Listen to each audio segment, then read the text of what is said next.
Welcome to the Pot, the Kettle, and the Boy Maroon. My name is Scott Strickland, and I have one of my dearest friends in the room, Mr. Coco Loso himself. Christian, how you What's doing, up, bro? man? Nice to be here. Thank you a lot. Everything's good, bro. Everything's I real appreciate your platform. I like what you do, man. I've been watching you, actually, and I really appreciate it. And it's a pleasure to be here for real. Thank you, Brody. Thank you, Brody. Yeah.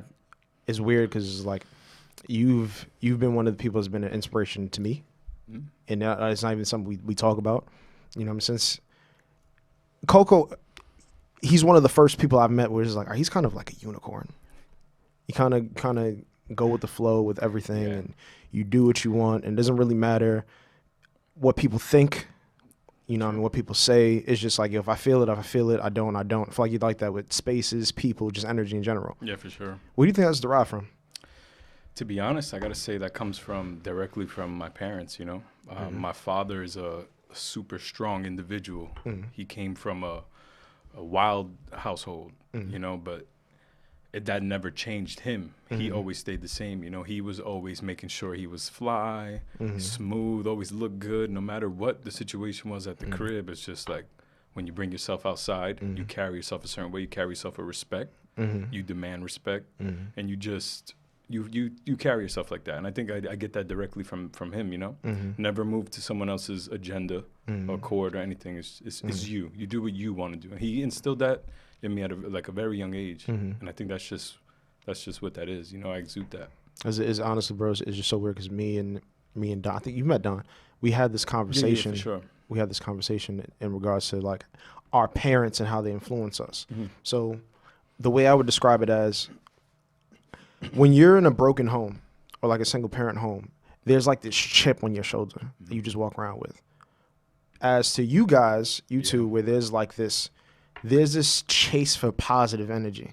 Whereas like everything I do is a derivative of me wondering the whys, me getting away from or me preventing whatever happened that made the situation I'm in the situation I'm in.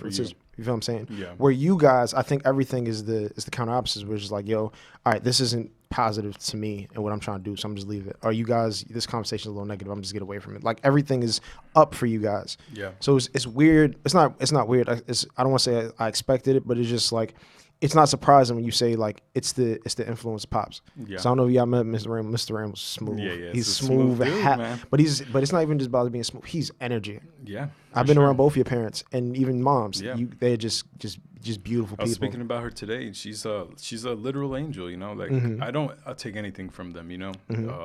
No matter what people try to say, whatever the case may be, I'm so grateful for both of them. You know, even when we had our hardships, but now I'm old enough to look back.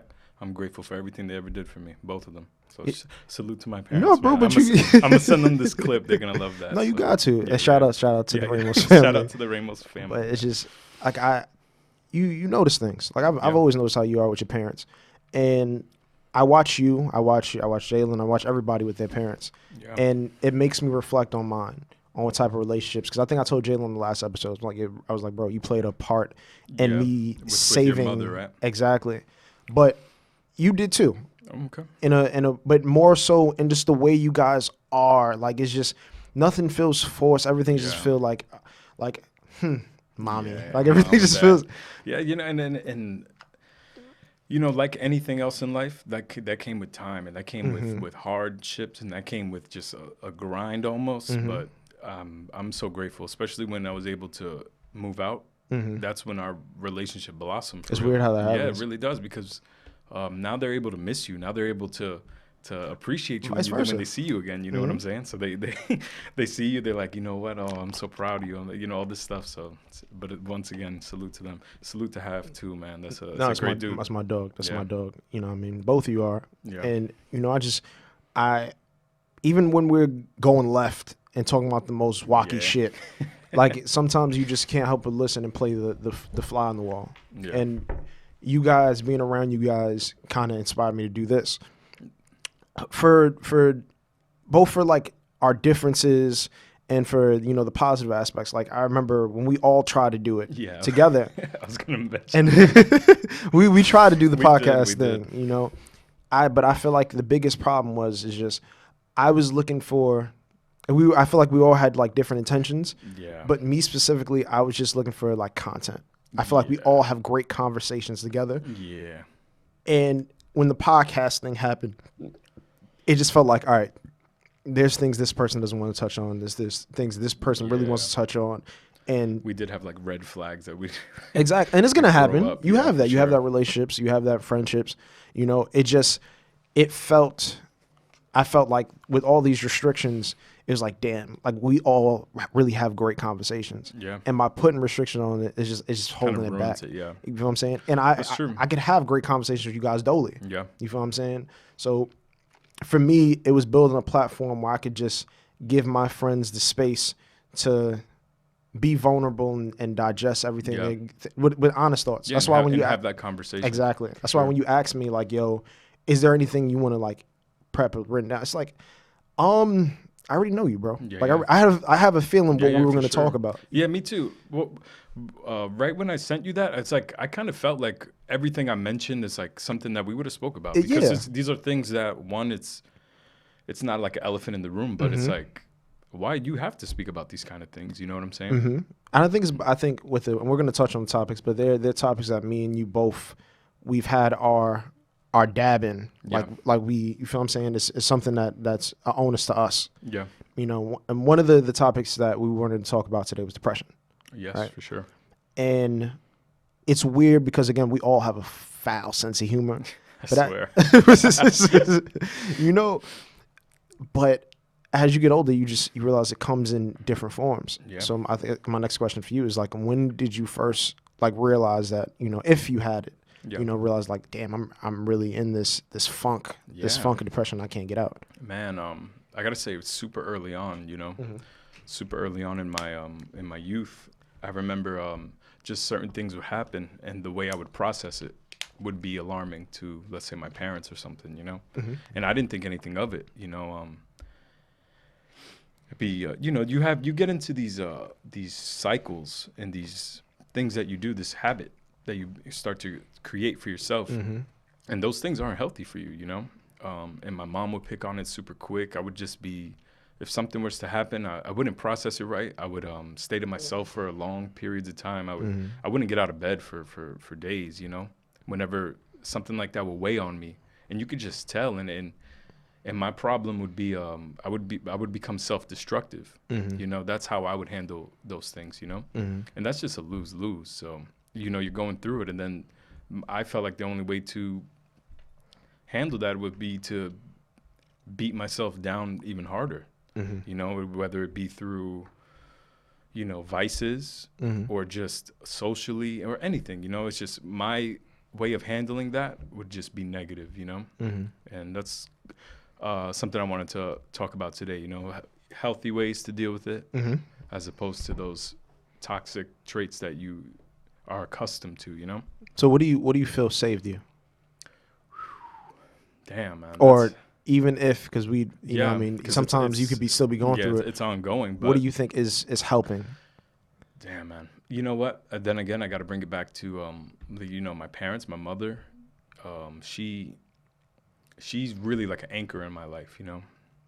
So no matter how far or how deep I would go into a certain depression or something, she would always, she has a sixth sense with it, you know. She knows when something's off with me. She'll call me randomly. She'll be like, something's up with you. Is everything okay? She could see it on my face. And that kind of stuff will save you, you know. Even when you have your mind goes to a certain space, when you have that kind of person looking out for you and that love, and even from your friends and everything, when you have that, that's a support system, you know. That's just like another threshold. So when you break all those other, when you start to not really care about what's going on, and you have that dark thought or something, and you have that threshold right there that you don't want to do this for this person or for that person, you know, that really, I think I count that to saving me. You know what I'm saying? And then through other things as well, you know, I love to, you know, I love art, you know that, and then so much other things. So every outlet I use for that would definitely always deter me from anything else. So I'm grateful for those things, you know. No, as you should be, bro. Yeah. And it's crazy how you said that, you know what I mean, your mother, she just notices. Yeah, for real. They know, man. I'm telling you. I get a phone call some days where it's the darkest day I have, you know? And I'll be sitting there like, what else what else could happen today? No. And then I'll get that phone call. And, for real, and they could feel it. Wherever they're at, they feel it. And they call me, hey, listen, everything okay? And that's why, like, you know, I got to be better at it.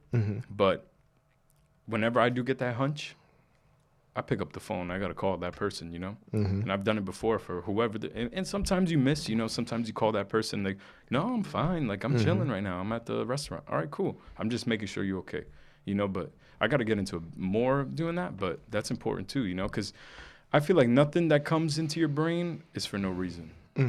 Anything you feel, if you have a strong feeling about something, it's for a reason, man. You pick up that phone, you call that person. It don't hurt. It doesn't hurt. It doesn't. It takes 2 seconds. It takes 2 seconds. Hit that. Hey, bro, you good? Yo, sis, you good? Everything straight? Yeah. All right. Just checking on you. Love is love. Boom. And you see that, and I don't want to, you know, because envy, there's like this negative connotation around envy, but I envy that right there. Yeah. Having somebody who the feeling and the intimacy they have towards you is just so intuitive mentally, where it's like, I just feel like he's off. Let me call him. Yeah. It's for that reason where it's just like, I know I've been in a dark place. I know I've been in dark places multiple times. Yeah. I'm trying to get to this place where it's just like, all right, I don't know if the people around me may be in this place, or the people that live in my household. So let me just get as close as I can with everybody. Yeah. Just so they can feel comfortable. They have someone that they can be naked with, be vulnerable to. And like, it's a judgment-free zone. Even if you have somebody that you just want to check on you, or just somebody you want to listen to, somebody you just want to see you, just be open. Yeah. You know, just be that. Because for the longest, I struggled with having that person, having that outlet. Because I'm one of those people where it's just like, one of my biggest pet peeves, and it's a pet peeve, it's a fear, and I realize they're both synonymous with my depression. I hate the feeling of being still, and everything's moving around me, and I'm trying to move, but I'm literally, like, mentally I'm still, stuck. Emotionally I'm stuck. You feel what I'm saying? So that's super interesting, because I'm on the other side of that, you know, where whenever I do feel that, I become still, you know, and it's hard for me to get out of that stagnant position. And then it's just like, it's kind of just like throwing dirt on a pile, you know. It gets worse and worse. You know, I'm upset that I'm not moving, but I'm just going to keep throwing that weight on myself. You know what I'm saying? So it's interesting to hear your perspective of that. Nah, some people use your method where it's just like they're in a state of being numb. Yeah. And it's like, I just want to feel something. Exactly. You'll hear people say that. I just want to feel. Yeah. You feel what I'm saying? Whereas just with me, it's the same thing, just on the side of the spectrum, where it's just like, I'm doing things to feel something. I'm trying to do these positive things. I'm trying to go to the gym. I'm trying to write. I'm trying to draw. I'm trying to read. And you're trying to do these things, but it's like, you're not doing the right thing that you need to do. And sometimes it's like, yo, what the fuck is it? Yeah, for real. You just, it's like, damn, what can I do to get out of this? You feel what I'm saying? It is super holistic, you know, like, and I never liked that idea. Like, people be like, oh, it's what you eat, it's what you consume, but it's really true. At the end of the day, if you're wasting your time watching something, little by little, that begins to alter your brain. That's it. It's day by day, it's gonna weigh on you. If you're listening to something you shouldn't, if you're doing something you shouldn't, you're dealing with a relationship that you shouldn't, those things start to weigh on you. But I think too much of anything can weigh on you. You feel what I'm saying? Like, even if you're in the most positive relationship, just sometimes being around a person too often. Like, for example, like, with everything going on in the world and COVID, you know, my lady's living with me. She's pregnant. Everybody's in the house. Salute to Thank you. Baby girl. Appreciate you, buddy. Shout out Tay. Yeah, shout out. But everybody's in the house, and when everybody's on top of each other, sometimes you can wear each other's depression. Yeah, which that blew my mind when I heard the numbers, because I was going through it personally without knowing, and I'm thinking like damn, you know, this feels, you know, life. I guess once your life is altered in that drastic amount, it's like, I guess that it follows suit, but. To hear that the numbers of depression have skyrocketed, stuff like that, it's like, it blew my mind, to be honest.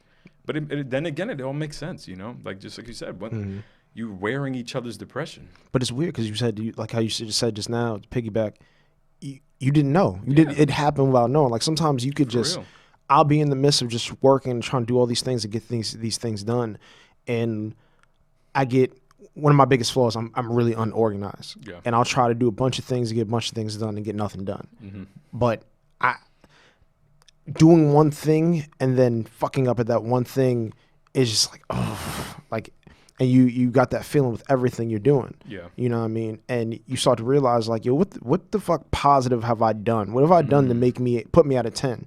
Yeah. And I think that's what it comes down to. I think when it comes down to being depressed or being in a shit mood, not just doing things or putting things in your body that are supposed to make you feel good, but you know what makes you feel good. For sure. Like, I love anime. Yeah. I can sit and watch anime. No, but it's the truth. I can sit and watch hours of anime. And it's something about, like, I don't take it as seriously as I do seeing real people on the screen or reading, because my imagination immediately puts people. But with anime, it's just cartoons. Yeah. It's cartoons, it's a plot. And it puts me, I never lose sight of being in a creative vibe with it. Which is like, I love the way that they're twisting the spot, like watching Attack on Titans or whatever's on. It's just like, I'm always in the plot. I'm not in the conflict and comparing it to my reality or whatever, where sometimes you could watch something with real people. And it's just I feel like, that. That's what I'm saying. Like I mentioned about the thing. It's like, if it's too real, it kind of hits a spot, you know? It's the truth, bro. It's true. And we're human. And we're humans that care. I don't know how everybody, I just know, just knowing the two of us, I know there are things, we love people.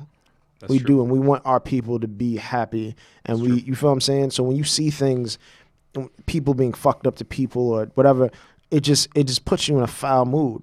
Yeah. Like I was telling, we was having a conversation before this all started, and with all the election stuff that's going on, we're not really going to talk about election stuff because fuck both of them niggas, but for real. With everything that's going on, do you know how many, all the child sex trafficking that's going on and all the kids that are being found, and that's not headline news?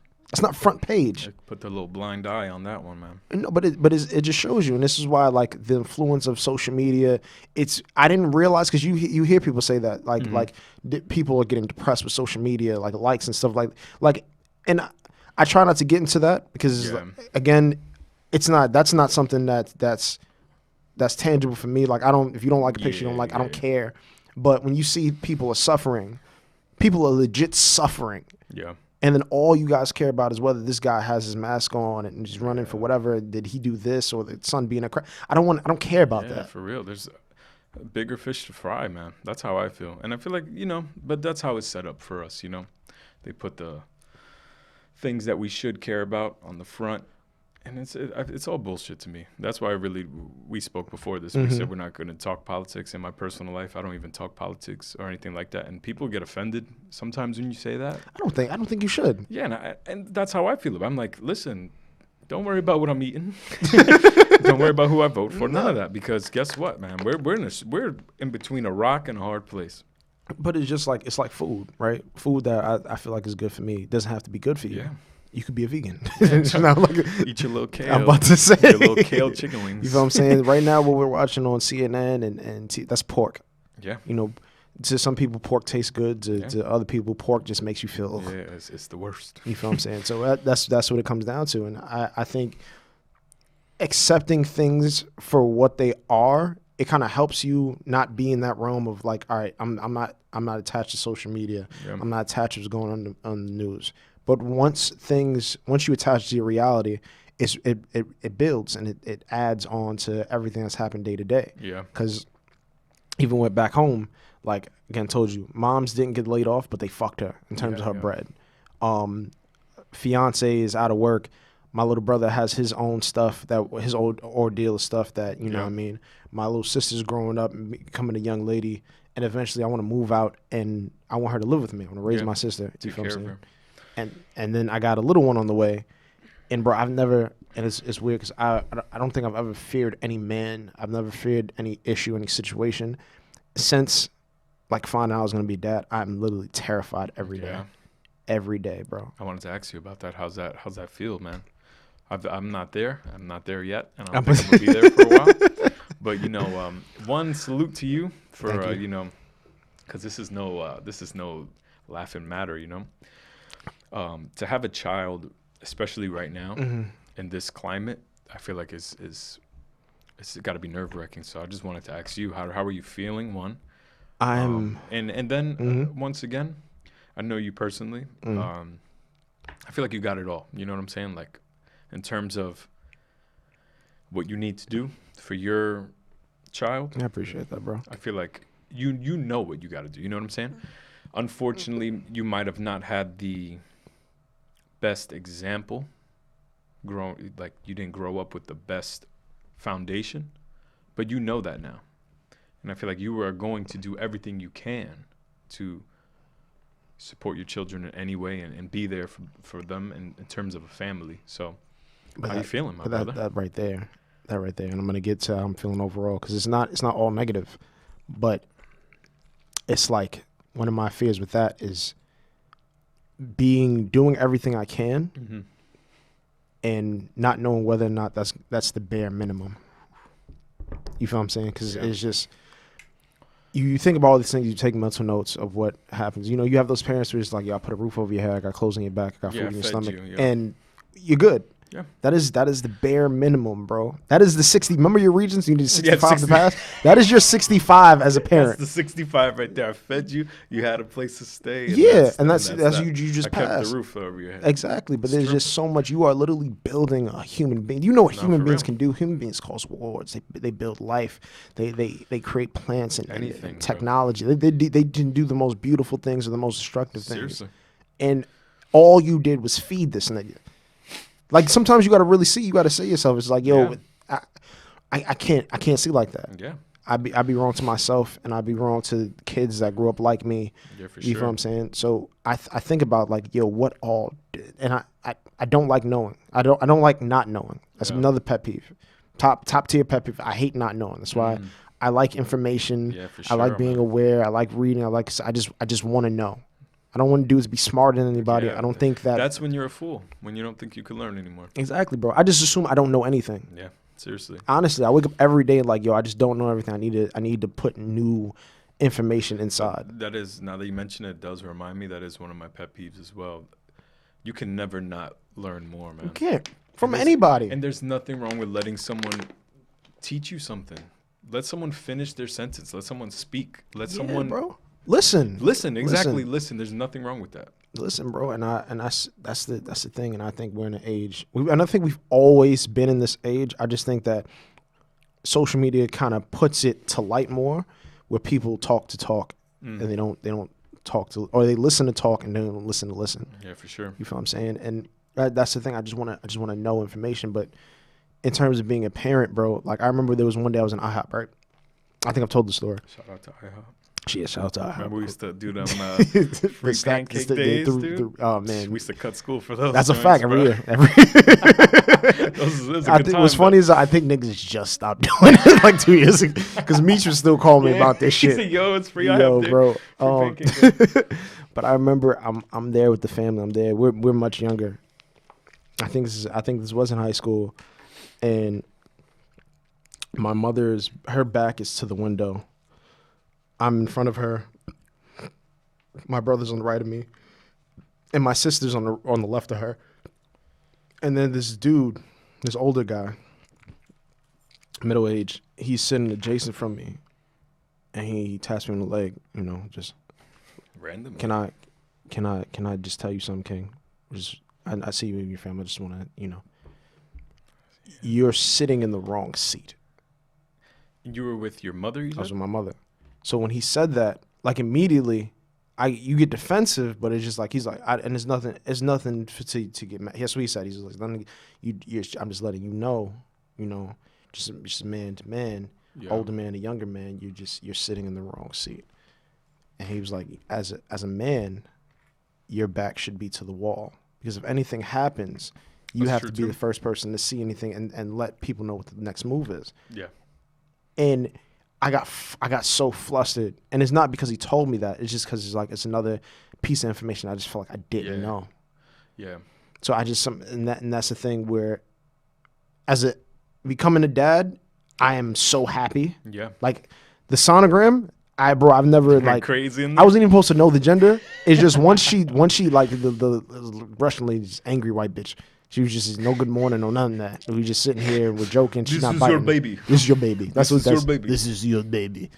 Comes in, and she puts the jelly Krabby Patty shit on, and she's doing it, and I'm like, this is the most beautiful thing I've ever seen in my life, bro. Because you see it, and I think pictures don't do it justice. For sure, you can see the baby's fingers moving and the hands, and maybe bro. technology got up there because I thought it was just like a little. She does it, but she's a little doing chicken nugget joint in there. Nah, you see it. You see the head. You can see the face. You see the hands and the feet, and then she taps the screen, and then she's like, "All right, so you want to know the gender?" And we just froze, like she just knew. And then I'm not gonna say what the gender is now. Again, Coco Esvano. I don't know. So. But it was just like, bro, it just floored me. Like I've never had. I got you right now. Though, you nervous or excited? Look, no, but it's the truth. That's the gender right there. You're nervous or excited? No, that spoils. No. But honestly, I'm both. I'm both, and it's to describe the feeling, right? All right. So for those who's listening, I don't know if you remember when you came home from school and you just knew you was going to get an ass whooping. You know for a fact, it's 100% fact that when you get home and no one's saying anything in the car. I had those days. No one's saying anything and you feel your heart just drop and everything just feels cold. It is that, but on the complete opposite side of the spectrum, I just felt warm. Like it was like a warmth where just like my heart dropped. Did you still feel that stuck kind of like frozen? Which is But it was more of a gentle where you're not scared of the outcome, but you're more of just like it's for real. It's for real, and I was just so happy. Yeah. So when I'm telling you this, and I'm telling you like how scared I am to be a father and all this, it comes from a genuinely happy place, a place of bliss. Yeah. Because I just creating this thing and watching the belly grow and seeing it's amazing, bro. Yeah, man. It's amazing, and I hope everybody who deserves this and wants this feeling gets this feeling. But it's because of that. It's because of how that makes me feel on the highest, positive end of endorphins and happiness and just peace. Where it's just like, all right, I gotta tighten up. Yeah. I got to tighten up. I got to get things done because real? I don't want to be that dad where it's just I'm working and I'm working to just put a roof over my head. I'm not working to raise my kid. Yeah, for real. Now it's your job to mold that child, on whatever it is. But bro, I just want to honestly, and I just want a healthy, beautiful human being who's gonna love the world. You're gonna get that, man. That's I all. Believe in that. I believe bro. in that. Honest to God, bro. Man, that's great. And I heard you mention your fiance. So, is there like wedding plans? I didn't say fiance. This You guy said is trying fiance. to put me on. Rewind the tape. We're gonna rerun the tape. I didn't say fiance. I heard fiance. This guy's sick. This guy's putting marriage on me. You heard fiance too, weak. right? I'm crying. He don't know this. I ain't paying attention to nothing. Yo, I heard fiance. All right, my fault then. It's. But wait, time out now. I'm listening. Which is you know what? That's great segue. Because I had this conversation with my parents the other day. I'm listening. They have an older brother. Salute to Brandon. Yeah, facts. I have an older brother, and he's been in a relationship for a couple years now, maybe 4 or 5 years, and it's looking like marriage is the next step. Yeah. And my parents are kind of, old-fashioned. Yeah, they're driving that point. They live together now. Mm-hmm. And my father's a pastor, so he's on his. Oh yeah. He's on his. You got to marry that woman. You know what I'm saying? So I'm having a conversation with my father. I said, marriage is kind of like a prehistoric concept. I feel like, especially with this generation. Granted, the idea of the marriage is beautiful, but I don't feel like it holds the same weight as it used to. Where, let's say, back in the day, it's like, you want to honor this woman. I want to marry you so I can be with you forever, right? Mm-hmm. I feel like now people just kind of figure it out, Let's take it day by day. Mm-hmm. And we don't got to get married. I know a lot of people that are like that have children, that been together for years with no plans of anything else, but no plans of marriage neither. So personally, how do you feel about that? Do you feel like then again, sorry to Miss Lady. No, she knows. I'm about to say, and she's okay. I'm gonna get into our relationship in a second. So go ahead. in terms of marriage, I think that ceremoniously it is a beautiful thing. You know what I mean? When you're just celebrating the love and the intimacy and the closeness that you have for this individual, we're just like, I want to share my last breath and every breath with this person. The problem is, and the problem that we have, right? And I'm going to get to this. Got to get to it. It's the thick and thin part, right? It's the understanding that there's ups, but as beautiful as the ups are, the downs are fucking gross. Disgusting. And I feel like a lot of us in our generation, we heard the story, we seen the grandparents, and it looks beautiful now. But then when you have the conversation about what really happened, you have that real talk with them. we And said, "Fuck that." Yeah, for real. I feel like I said honestly, we looked at the ugly, we looked at the gross, and we just said, "Fuck that." It's just like, yo, if you're willing, if you're not done living yet, right? Because I think you should have a choice. I think, yo, you can be in love with a person and just be like, yo, I still want to live my life and have this bubble where you're not involved in it when I'm not with you, and then just enjoy life. But I love you so much that when I want to come back and be a part and mix our bubbles. You feel what I'm saying? And I think there's nothing wrong with that. And what I mean by that is, and that's just something I wanted to ask you, the idea of monogamy, right? We'll just use that as just one thing, monogamy. I think monogamy is a choice, right? I'm choosing to be monogamous with one woman. Yeah. I don't think as men, or as human beings, let me not say as men, as human beings, we were meant to be with one person. Yeah. You know what? But with that, let's call that a fact. I believe it's a fact. I think it's a fact. Let's call that a fact, right? Even with that being a fact, I think that makes monogamy so much more beautiful, though. And because that's where the sacrifice comes in. Because when you think about it, right? Let's say I'm dating a girl for 2 years. We're doing great. And then I decide, you know what? I kind of want to see other people. You can see other people as well. We'll come home together. We figure it out like that. I don't think if you agree on those type of stipulations, I don't think it'll necessarily ruin things. I don't think it'll make it that much better. But when you're both able to come to a place where you say, forget everything on the outside. Let's forget about our human instinct. Let's try to push that to the side and sacrifice that for each other. I think that's beautiful. I think that's a beautiful thing, too. Now, me personally. I'm listening. Do I feel like I can do that? Yes, eventually. Eventually. Yeah, when I find the woman that I want to marry and be with forever, I feel like I can give that up. Because you know me, I think women are the most beautiful species on the earth, right? It's hard for me to just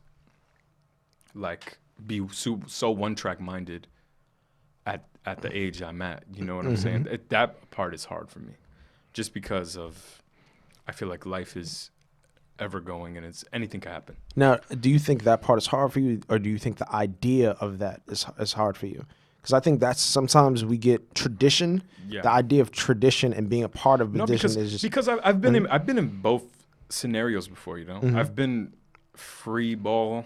Anything goes. We outside. It's going down. Right? Yeah, for real. Sorry, mom, but it's true. And then I've been in the relationship where I'm not playing around. It's like it's about you, and it's only about you. And then it comes to a certain point where it's just like I feel like you said, it's that natural instinct. You kind of just feel like, and women have it too, but I guess they either suppress it or hide it better. I really don't know, but that's a natural thing. But damn, man. So you feel like you're gonna get married? I don't think, and this is what it comes down to. I think eating ass was gross until it wasn't. Listen, you just grew up, right? Listen, y'all. I've been trying to tell this guy to grow up, eat some ass since we was about, what, 18? 14, 15. All this nigga sick. Slow down. This nigga's sick. No, but a couple of years ago, maybe 2-3 years ago. That's good, bro. 2-3 years ago. I remember when people wasn't even eating pussy or nothing like that. Bro, I remember it's like grow up, bro. Don't get me wrong. I feel like I got the Benjamin Button when it comes to sex because I don't even like eating pussy. Oh, you're just not doing it anymore. Just he's like, yo, this is too much work. I can't, dude. I'm too sorry. grown for this. Yeah. I'm too young for this. Yeah.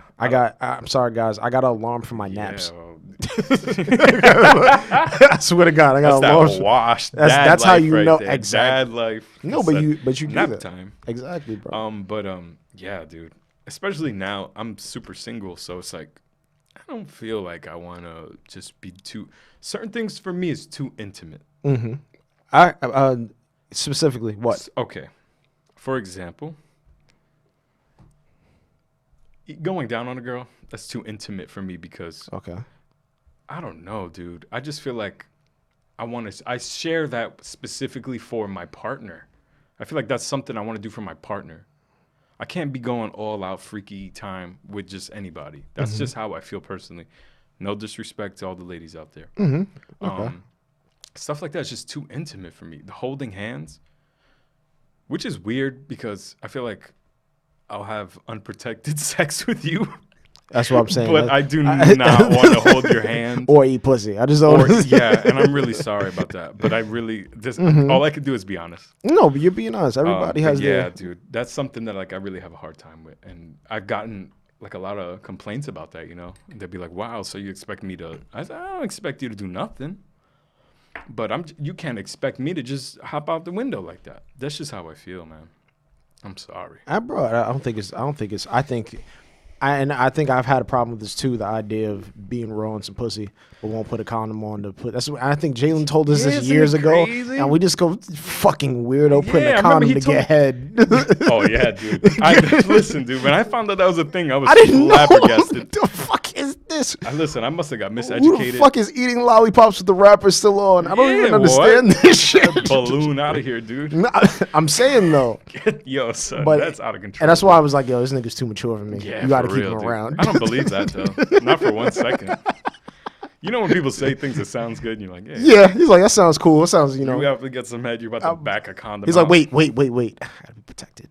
That's cap, bro. Listen, bro. I remember I had this joke because I'm trying to do a little stand up, a little bit eventually. Go ahead, but bro. I have this one where I'm friends with someone was McDonald's, and there's a dude online.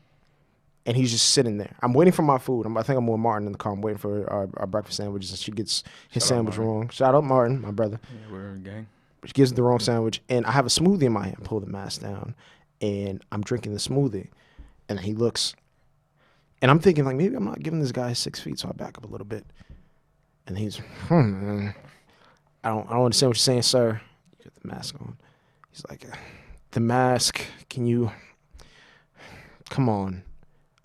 And because I'm drinking my smoothie, I don't even want no smoke. I'm just going to drink my smoothie.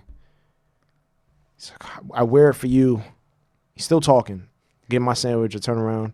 He's like, I say, have a blessed day. He's like, your people's the reason why you're the thing that's wrong in this country. Dude. Like, he was hot. And this could have been, I've learned how to avoid nigga moments, but I understand people have their things, their beefs.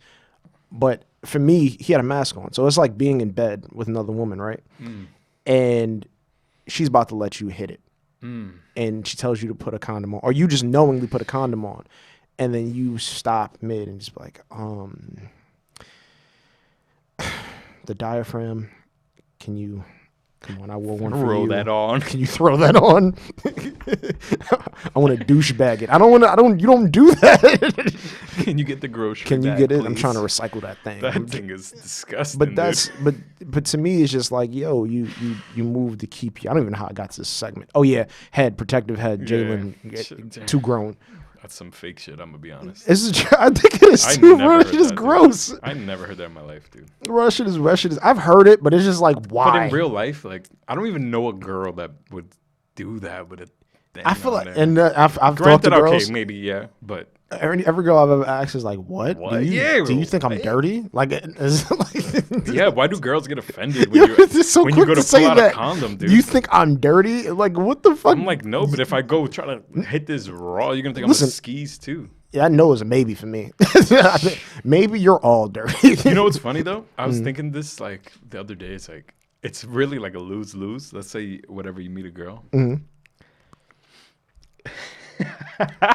let's say you go to her house. Yeah.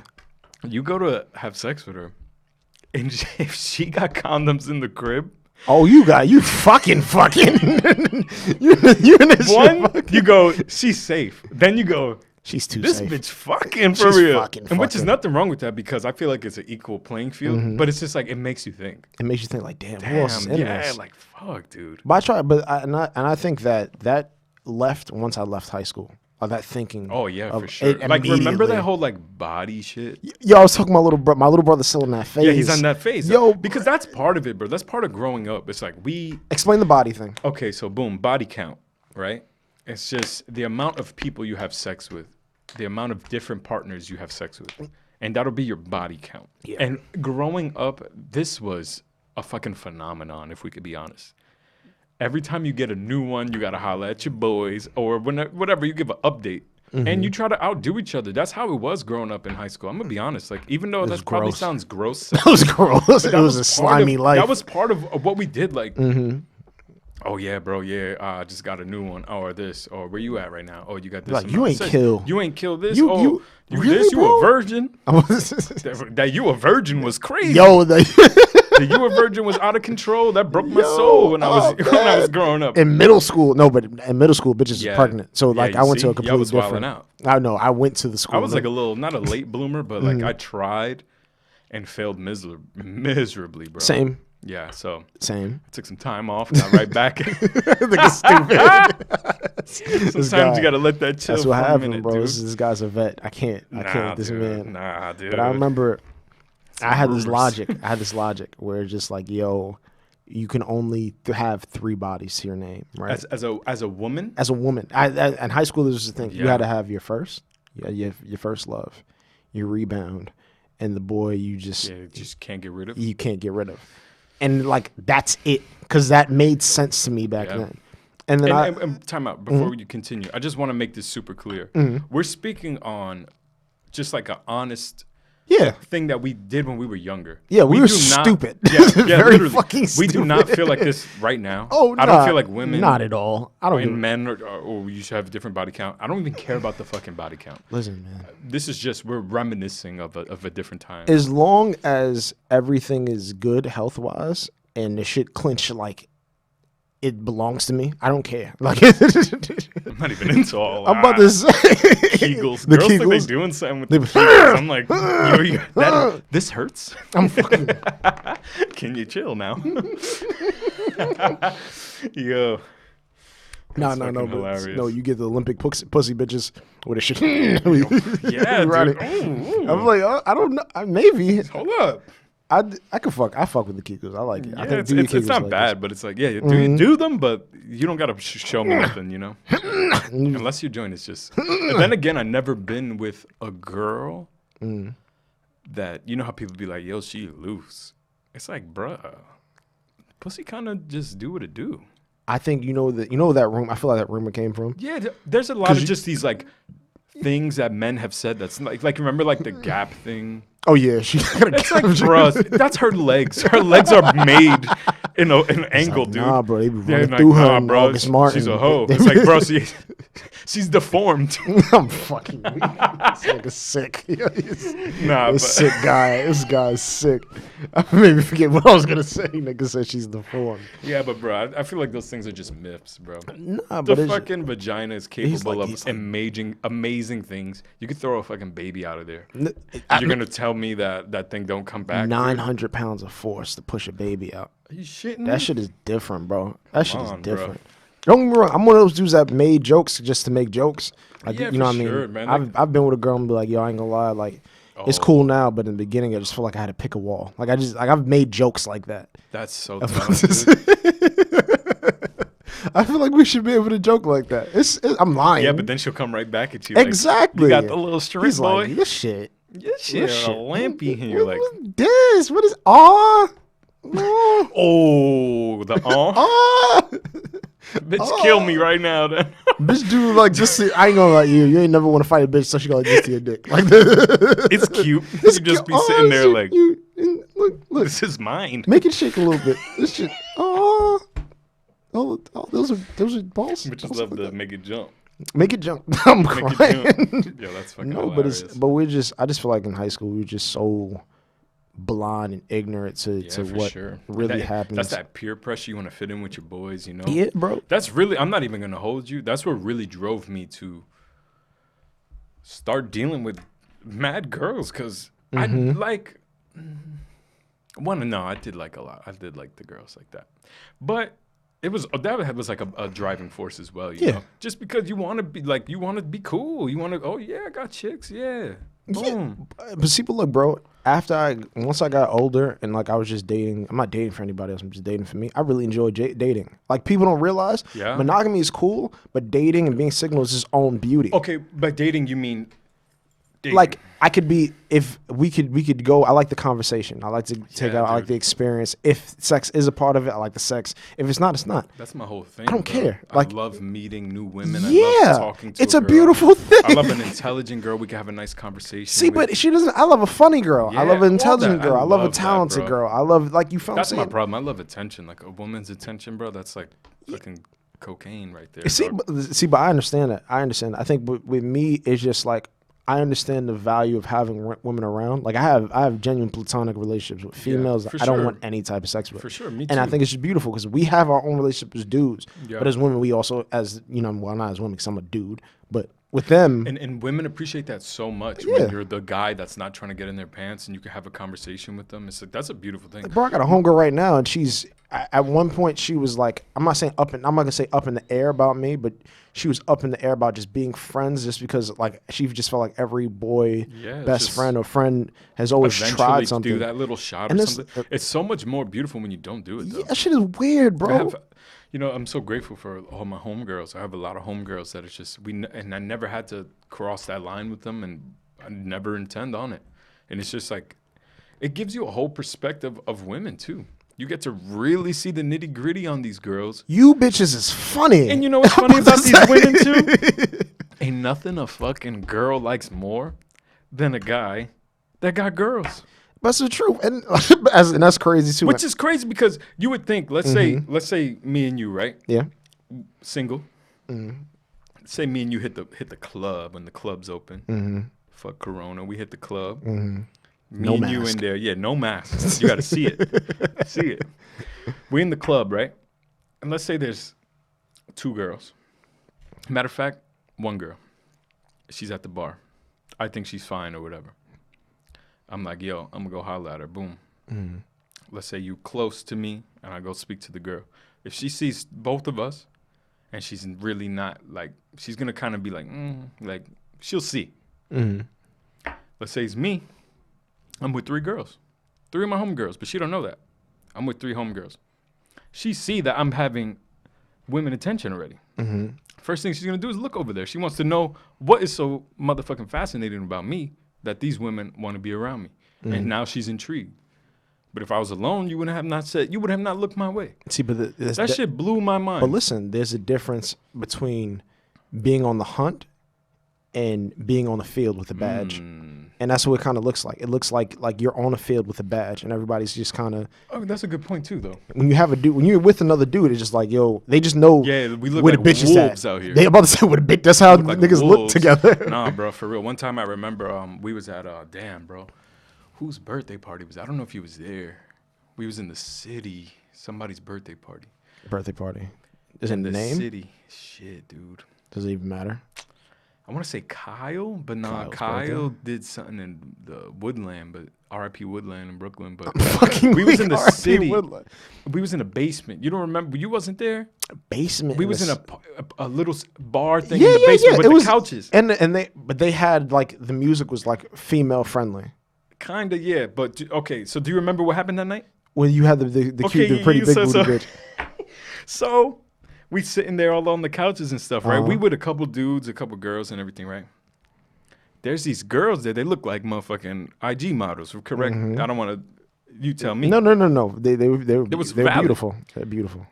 The girls start getting up. They got their little hookah. They dancing and stuff. About 20 dudes are surrounding these women, but they look like wolves. And these girls can't breathe. It's like a barricade. And I just sat back, kind of just chilled out in the little corner. I was having my drink.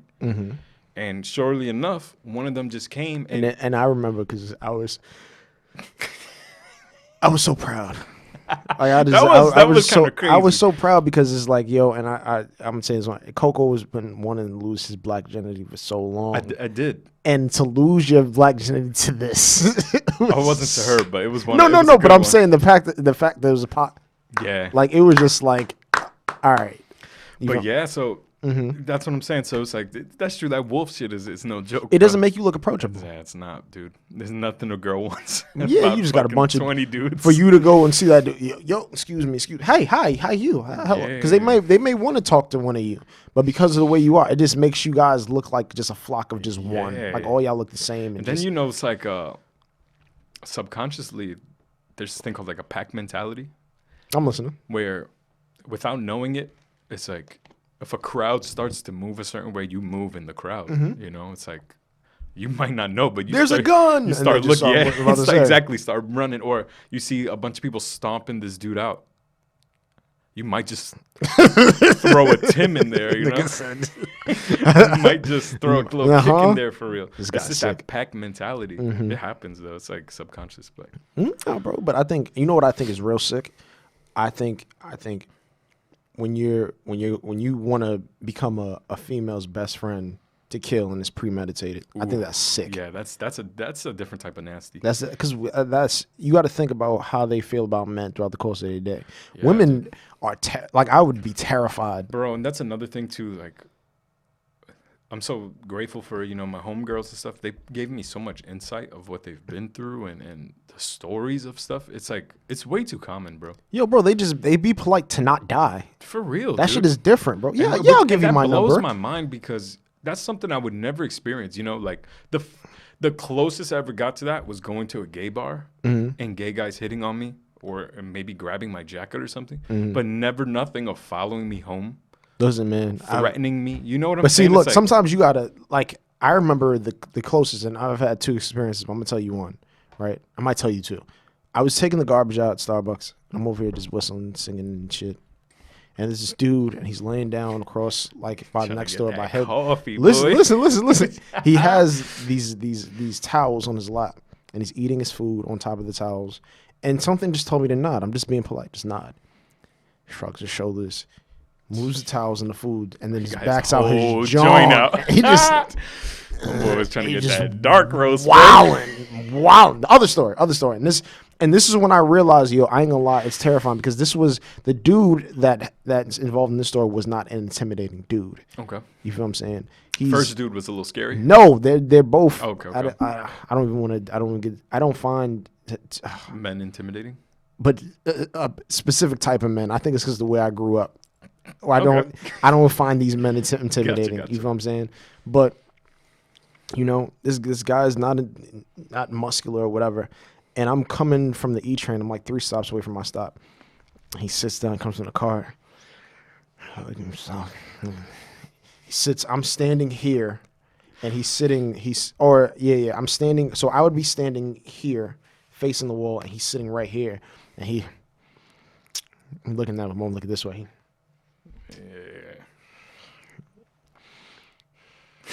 He keeps looking back, and I could see him through the reflection of the mirror. And my first instinct is, yo, what the fuck are you looking at? And I look, and he's watching gay porn. He's looking, and he looks away. He's breathing real hard. Yeah. And I'm just looking forward, and I see him stand up, and then he goes around and then walks on the other side. So again, I'm like, yo, you got a problem? And he looks away, and then he pulls his pants down, and then he just starts, and now he's doing the face, and he's beating his, and he's putting he got a problem, and it's not the fact that I was in fear for my life, like he was gonna do something to me. It's the fact that I'm on this train. There's this man, and he's doing this creepy shit, and there's things, I don't know what will happen. I don't know. And it's just the fear of what may or may not happen. Because I don't want to fight a nigga with his dick out. Yeah, that's super true, dude. I was in a Washington Square, and I was with, my homies, and this dude is on the bench with it, dude. They be wildin'. No, that's all right. Yamming it off, dude, right? And it wasn't broad daylight, but, You know what the fuck? My dude? thing is, you don't ever see these niggas back out no lubricant, Straight up, Vaseline, just straight up, no Straight spit. up. It'd be crazy. Straight up ash and That's wild, bro. it's tough. And this is why I think like is the benefit of being and not being circumcised. I guess the sweat could just add to it, and it just be like that. Because I just assume all homeless niggas aren't circumcised, and it's just that ready That's sweat. part of it, though. Yeah, I think that's why.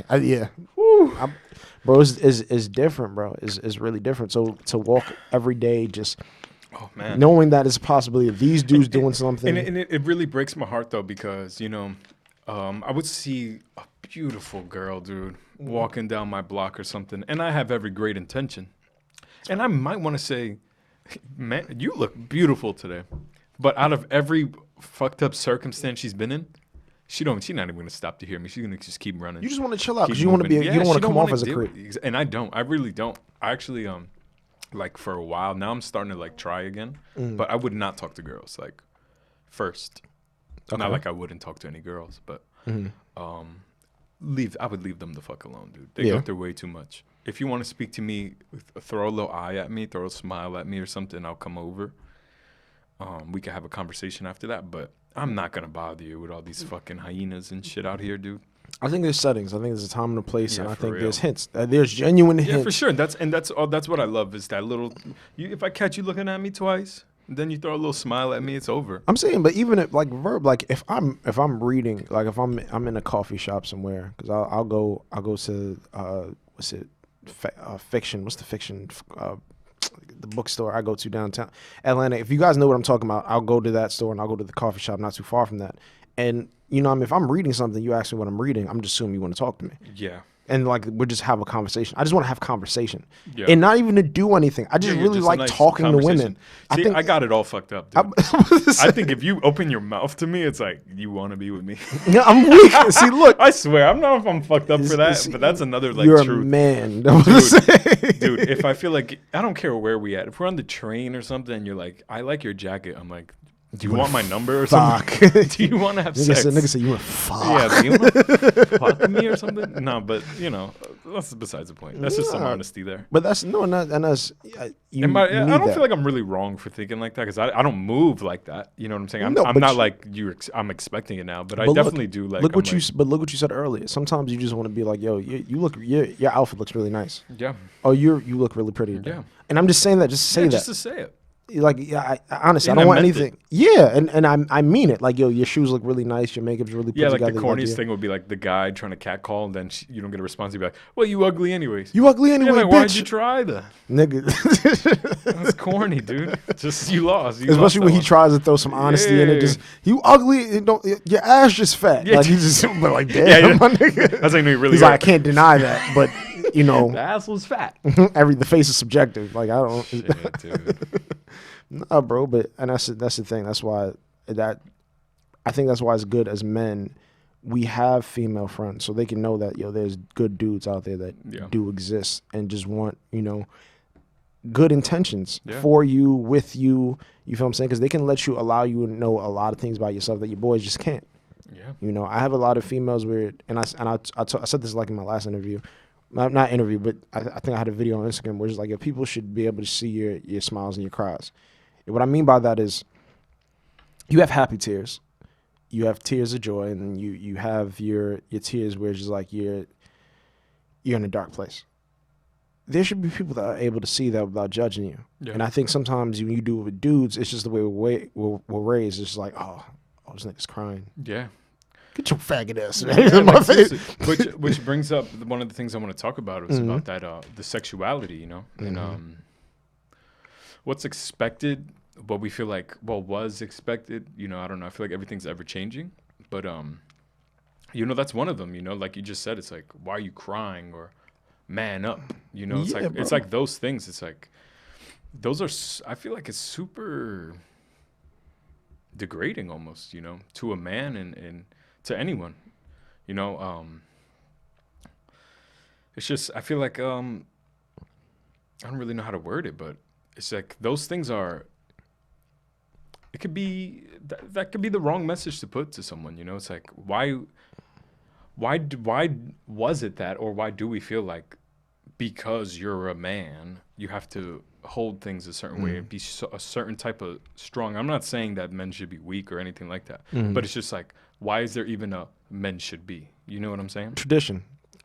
Listen, I'm not, and like hunter type of thing. that's what you're supposed to do. You're supposed to. I remember I was watching an Instagram video, and some bad Instagram bitch, she had some dude in the comments while she was doing the makeup, and she was like, "Yo, why are you in here talking about a woman doing her makeup? Go do a man thing. Go start a fucking war." I was fucking weak. I was like, "This is so amazing." Yeah, because you know, what I'm into fashion and stuff. I'm into art. I'm into so much other things. You know, well, such a variety of things, and a lot of the fields that I'm into. There's not a lot of straight people in those fields. Well, straight men in those fields, I should say. And it's so interesting because even from the way I dress, the way I carry myself, one of the first things people do is assume my sexual orientation, you know? And that's kind of annoying, I want to say, because I feel like I don't want to be judged on that alone, you know? I don't want anyone to even have a preconceived notion about me. I don't feel like my clothes should tell you my sexuality. You know what I'm saying?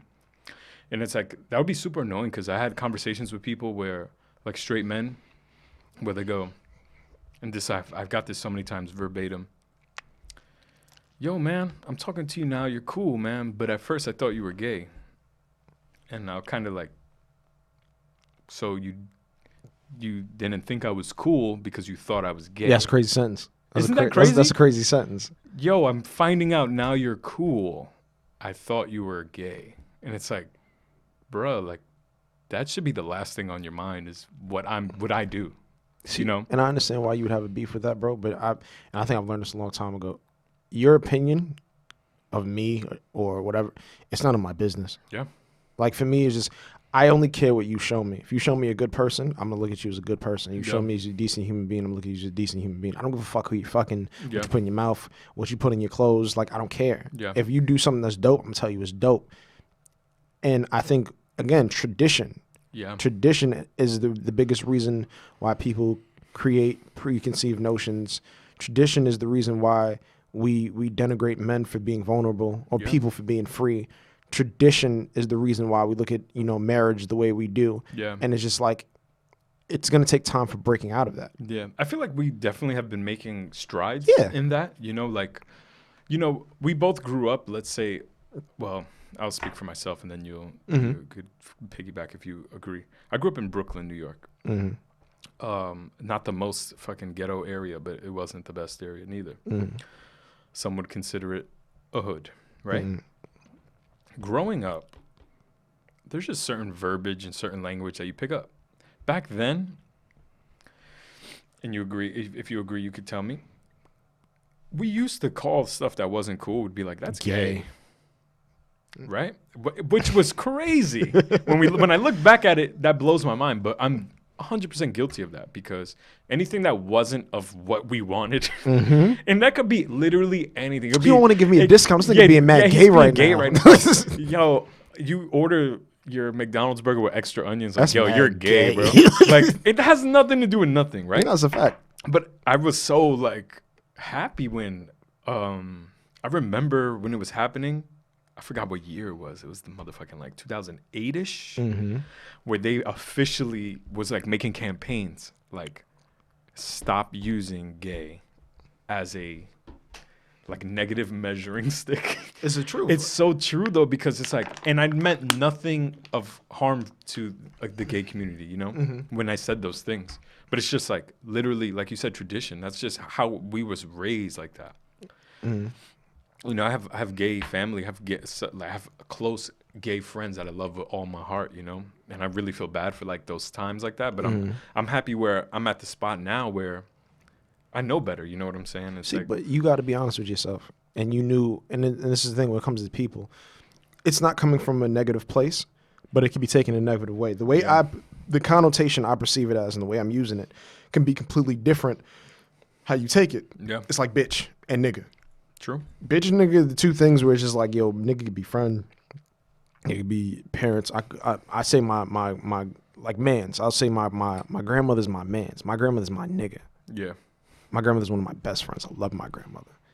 or like, oh, you being a bitch right now, or how women be like, that's my bitch, like it's my best friend. You know what kind of blows my mind though? Sorry to if I'm No, cutting keep you off. going. Dude, the female thing. Did y'all speak about that last Yo, time? oh, you didn't catch it. Oh, I think man. I did. You guys spoke about it, right? So listen. So because we spoke about this off the air. I do not want to be offensive. No. I did. That was one thing that I did not understand. Dude. Yo, shout out to Kira. That's my man's. Shout out to Kira. So TK explained to me why the word female is offensive. So the way she described it's diet. It's diet Coke for bitch. Yo, when you put it like that, I'm not mad at that. No, but it's because that's how you kind of use it. You know what I'm saying? You just think of being a female right now. Yeah. Like I understood it, but it's just like I don't really use it in that way. You know why? Because I tried to understand it and I tried to flip it. Mm-hmm. And I said, would I be offended if someone said like this male? You know what I'm saying? Mm-hmm. But I guess that don't work. I was saying because I'm like because I wouldn't be offended. Yeah, I would just. You know why I say, bro? I just don't. I think I wouldn't want anybody calling me boy, so I don't like calling people girl. That's and fair. I feel like females above girl. like, yeah, it's like that same kind of like. You feel what I'm saying? That's fair. And I'm not old enough where I could just be like this woman right here. Like that's for like sure. woman is a really mature This word. young lady. This young lady. This young lady right here. I'm saying though, but again, you can't pick the connotation and how it's perceived from other people. That's true. So if you tell me, yo, you don't like saying something, like I remember I had an assistant manager, and I love saying the rainbow color F-bomb. I used to love it. He used to be on word. And then it was but listen. I want to make a point about that, but I really don't want to go there. Keep your point. Don't forget it. But it was a fire word. I would never use it for how it's meant to use. But I've watched rap, comedy, and the way it's used, it's just like That's one of those words, dog, where I want to erase the history. I wish. I want to erase everything it's ever been attached to, because that's one of those things where you throw that on a sentence. It's fire, it's bro. Like a little punch right in there. But I had this conversation with somebody too. You know, I was like, this is one of those words. And I don't need to say it. It's too good almost to. I don't say it neither because of. But then I got the gay homies that let that fly, dude. But bro, that's their word. Yeah, that's theirs. It's just like the N word. Yeah, it's like just, it'll throw you off. Like, listen, man, y'all throwing that, and they throw it around comfortably. Yeah, and they'll be like, I'm not this, but he's acting like, and they'll tell you, and it's their word to use. Yeah, that's why. That's true. It no longer confuses me because I don't have to say that, bro. I haven't said it in so long. And I feel good not saying it. Yeah, because you know why you're not saying it. But I remember the days I would get that joint off. That was a good one right there, but you can't say it. Yeah. And I'm cool with that. And I'm cool with it too, especially because I have gay family members, I have gay friends, and I would never want to disrespect them. Yeah, you feel what I'm saying? Is doing the I got gay friends and gay fam. It's just like I got a black friend. Yeah, I got a black friend. The new I got the black. But it's not me saying like it's okay for me to say because I have a black friend. It's me saying that just like understanding and I understand why this is like a funny parallel. That shit is funny, man. Yeah, right. No, it's okay. Like Bill Murray, it's okay. Friends. I got a black friend. Yeah. I date black women. Yeah. That one's crazy. I fuck it, so I should be able to say it. Yeah. That's wild. That's super wild, bro. Yo, shout out to that, dude. Yeah, shout out to that. Yeah. Nah, bro, but again, you can't pick the word. Yeah. You can't pick the word. And I think in terms of sexuality, bro, I think you know what you are. Yeah, for sure. You know yourself. I think you got enough self-security to just I'm just knowing you. Yeah. I know you know who Christian is. Yeah. You feel what I'm saying? And it shouldn't matter what people think. I think that's a conversation you may want to have with, not even to be it like, I took offense to it or whatever, but just saying like, I'm explaining to you like why that doesn't make any sense. And that was my thing. I didn't take offense to their thought. I took offense to like, was that able to to sway you? To not be friends with you. Yeah, to treat me a different way. You know what I'm saying? Because, and it really just comes down to that. I'm very secure in my sexuality. I know exactly what I like, what I don't like, and everything in between, right? Mm-hmm. The last thing I want is for people to move according to that. I feel like we should all treat everyone on face value. I want to test that, though. I want to test what you said. Oh, yeah, for sure. And you can, because I'm telling you can, because I've been in every situation you could probably think of. Okay. So let me ask you a question. Go. So the question is anything you do with a woman not gay? It's not gay. It's not gay. Yes. How do you feel about pegging? Okay, this is my personal opinion. On pegging. Personally, on pegging. I'm not into it. That's just me. I never been pegged, So I can't really say that. Full disclosure, I never. No. And it's not because I'm ashamed, but it's because I'm speaking of someone who has not experienced it, right? Mm-hmm. But fuck it, right? We're gonna go for it today. We're going for it today. Right. I don't like no type of ass play on me. And girls have tried to do, some other stuff, and I'm not into that. And it's just like I feel like that's all in the same accord, and it has nothing to do with what I feel like less of a man. That is probably the last thing that comes to my mind when I think of it. It's more of like a comfortability thing, and that's just not something that that's uncomfortable to me. Okay. So pegging is not gay. Okay. Because a woman would be doing it to a man. Mm-hmm. Granted, no, I can't even say that. But no, it's not gay. But then I don't. Me personally, I'm not into that. Girls that's like the hottest thing on the streets right now, though. Oh yeah. I don't know, bro. Face sitting. Oh, that's face sitting was cool when I was motherfucking. Oh no, I'm talking about like feet, like people just walking you, bro. They'll have, and I seen this. There's pitches that you'll pay these 200-pound linebacker, and they're just on your nuts and walk on your face, and these niggas love it. Nah, yo, that's what you like. That's what you're into, but that's painful to me. That's literally painful to me. Thinking of someone stepping on my joints is painful. Okay. Dog. How about you, dog?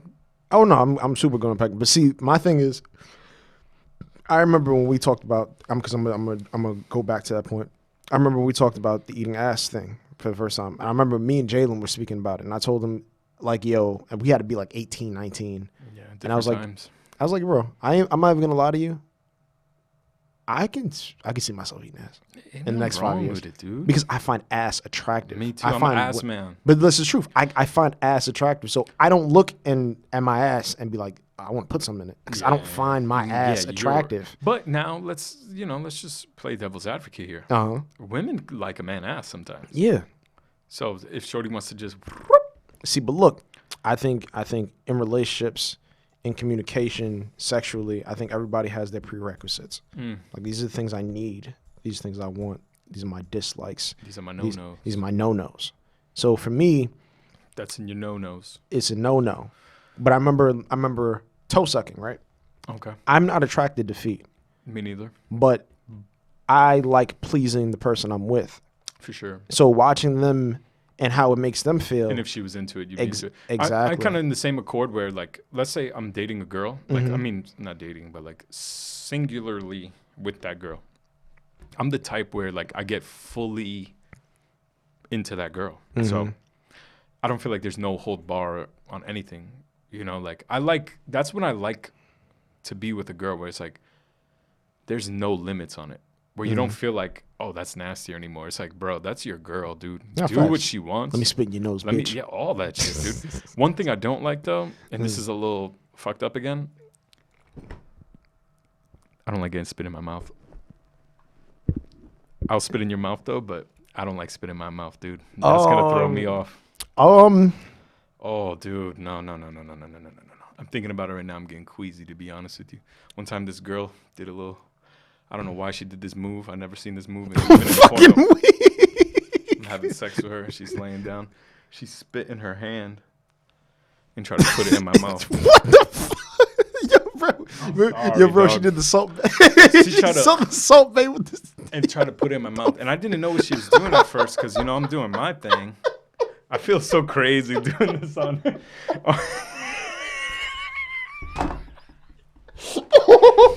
Yo, I'm just keeping it real, dude. And shout out to homegirl. She'll probably see this. But, so boom, I'm crying. She catches the joint and she goes for it. And I didn't realize what she was doing. I thought she just wanted me to like suck her finger. Then I kind of saw what was going on. I said, whoa. Like, I'm not into that, my love. No disrespect. It's just like, even if I see someone spitting outside, it's like it does something to my stomach. Okay. So that literally just carries on. But a girl was like, yo, spit in my mouth. I'm like, yeah, sure. So the way I don't hog spit in my mouth. Oh, no. I don't. Oh, dude. Because Is my corona going on? Facts. Nigga, there's corona, though. Yeah, like, what? So my thing is, I like So you know how you have your dominants and you have your submissives. I consider myself a dominant. Yeah. I don't want to be with a submissive. I want to make you submissive. And vice versa. You feel what I'm saying? I want a woman who's going to be who's not scared to put her hands on me. And Oh, yeah. you dude. feel what I'm saying? You could choke me out. See, that's but another one. So that's the thing. So I remember the first time it happened to me. Got choked? Where and then she ain't do the Salt Bae thing, but she. Oh, spit in your mouth? Yeah. And it then, was yeah, just I'm sure that was more pleasant. Yeah, that's a fact. Yeah. It was just like, No, dude, I'm not. I'm sorry, dude. I never look. Yes, ma'am. Like, Ooh, no, dude. I can't. I but like this. I remember this girl choked me out one time, dude. That shit was crazy. She could have killed me. I would have been all right with it. You'd have been all right with it. It's okay. I think I told her. I said, kill Bro, me. I'm okay with You could kill me right now. I swear, dude. I'm okay with clean spitting, even though I don't know there's such thing as clean spitting. Yeah, dude, nah, dude. I'm okay with choking. I'm okay with punching. I had that happen before. You got punched? I got punched. I can't say during intercourse, but I got punched, but like I got punched for like laughing at something, like she okay, queefed, yeah. and then she punched me in the face, and I really liked it. Like but it was again, you have your own thing. Just don't step on my face. Like I'm not into stepping on my face. No Rodney butt stuff. Because I've had girls be like, "Yo, like I do keep this it real, thing, dog. You never. bro. I'm good on it. Honestly, I'm right. no, but like if I did, I tell you. All right, that's fair. I've had them like I've tried, That's and I'm like like, girl, I'm good. girls would try to She'll just be like, throw a little tongue down there. No. sometimes, Oh, you know, we talking about tossing salad. I don't mind salad tossing. Oh, okay. Yeah, it's That's not fair. a salad tossing is like, and it's You because see, a girl's tried that on me, and it's really not my thing. And I don't- I was like, I don't need hate this it. again. I don't Yeah. listen. I don't hate it. I don't love it. I don't need it. I don't need it again. That's how I feel. that's what it like comes down a to. fucking good ass blowjob. I need that again. Listen, Get the balls. I need that again. see, but But I don't mind the gooch. Get the gooch. yeah, get the gooch too. Hit the little with the little swipe pass real quick. And I remember just us being immature. I remember we were discussing like masculine ways to get your salad tossed because that was the beef. There's the problem with getting your salad tossed is there's no masculine way of getting your salad tossed. And I explained it to niggas like the way you got to do it right. You got to have your Timbs on. That's first. Timbs on, long tube socks, and it has to be a table because you got to be able to kick one foot up on the table. Yeah, it got to be yeah. 1 foot. The moment you pick up the other foot, Yeah. yo, like it's funny because we had that whole Yeah, segment, but it was We'll talk again. about that next. This is all like whole other Yeah, past yeah, life. this That is was the bad. thing. It's like you can't kick both feet up. It has to be 1 foot up, and it has to be a Tim on that motherfucker. And like whatever, you can't moan either. Like it could be, you got to have a masculine grunt. Like, Yeah, bitches want you to moan too. yeah, facts. I didn't know wild. when I was younger. I just thought that was again A girl thing. Yeah, but you looked at it as gay. Like you want me to moan, like. Yeah. But I understand it because it's Yeah, like you that's- don't want to be. I mean, bitch got the. But then I don't know. Dude. She's. And she's just looking at you. I would hate that. Fuck, dude. Just stone. That little cold fish, I call it. I hate that, dude. There used to be a girl like that in my neighborhood, dog.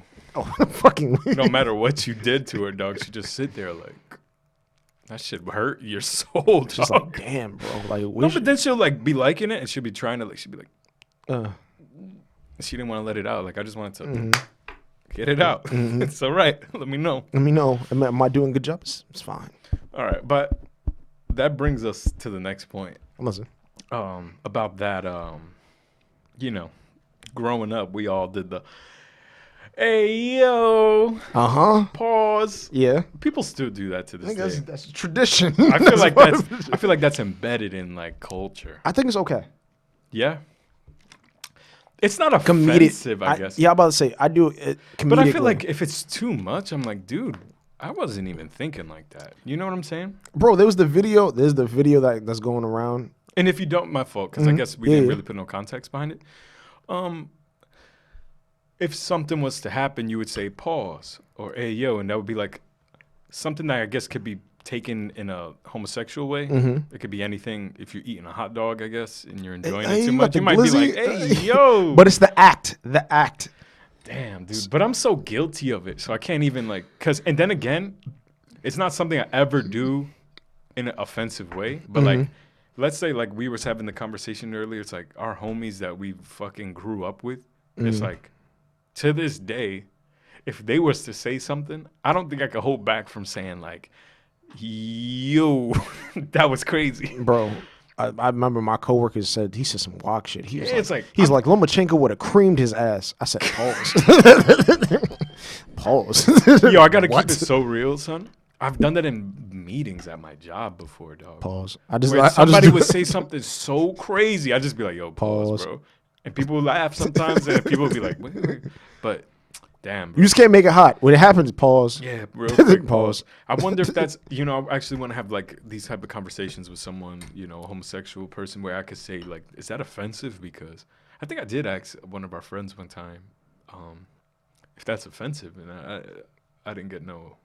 My thing is, I'm not saying nobody's gay. I'm not saying, but I'm just saying the act. Yeah, it's just like there's a it's video. hard to explain, I guess, when you talk about it. Do right? I have the video? Oh man, I think I sent it to Meech. There's a video of these people jumping the Spanish guy, and one of them puts the finger in I just looked at that today, dude. I'm like, yo, Yeah, hey, you see, like, and watching Finish that, him. my first reaction was, hey, yo. what?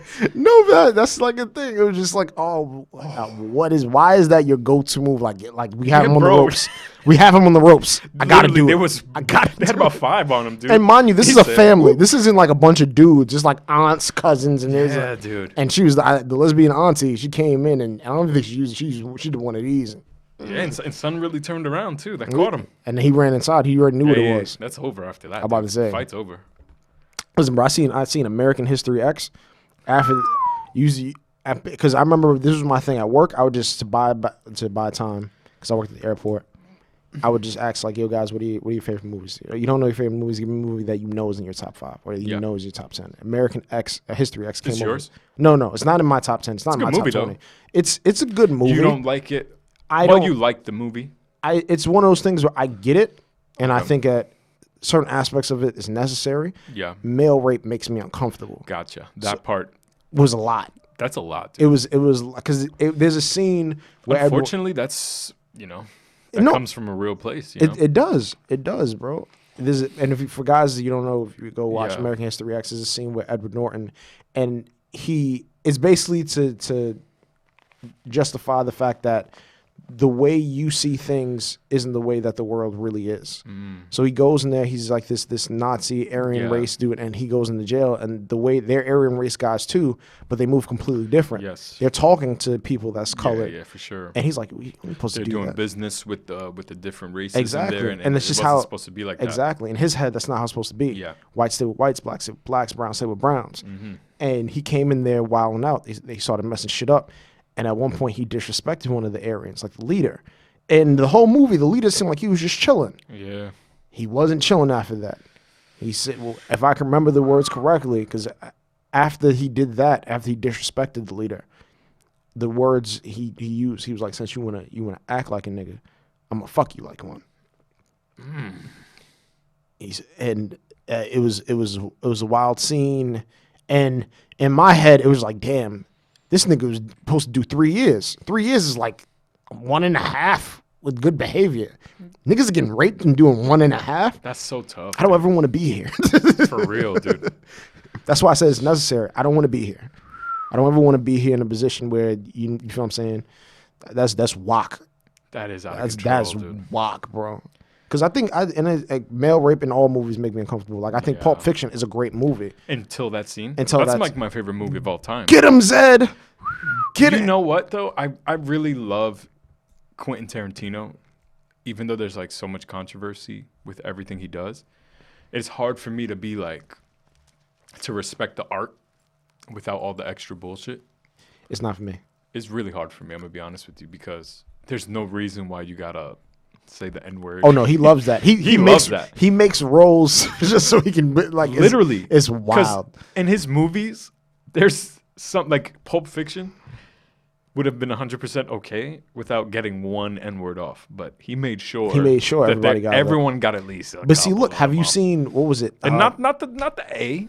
Well, some of them, Samuel was getting them off with the A, but that's a fact. Even Quentin got one off with the ER. He gets him off with the ER all the time, but he gets off child molestation, rape. Oh yeah. Dude. See, the only thing with him, them boys is bugging over there. He'll try to have Harvey boys. Yeah, facts. Son. But he'll try to have a balance. Like I don't know if you ever seen Crazy 8, where he has Samuel L. Jackson knocks the son's teeth out and fucks him in the mouth. And even dude. And Django, I feel like Django was like his way of Here you go. yeah, like here you go, guys.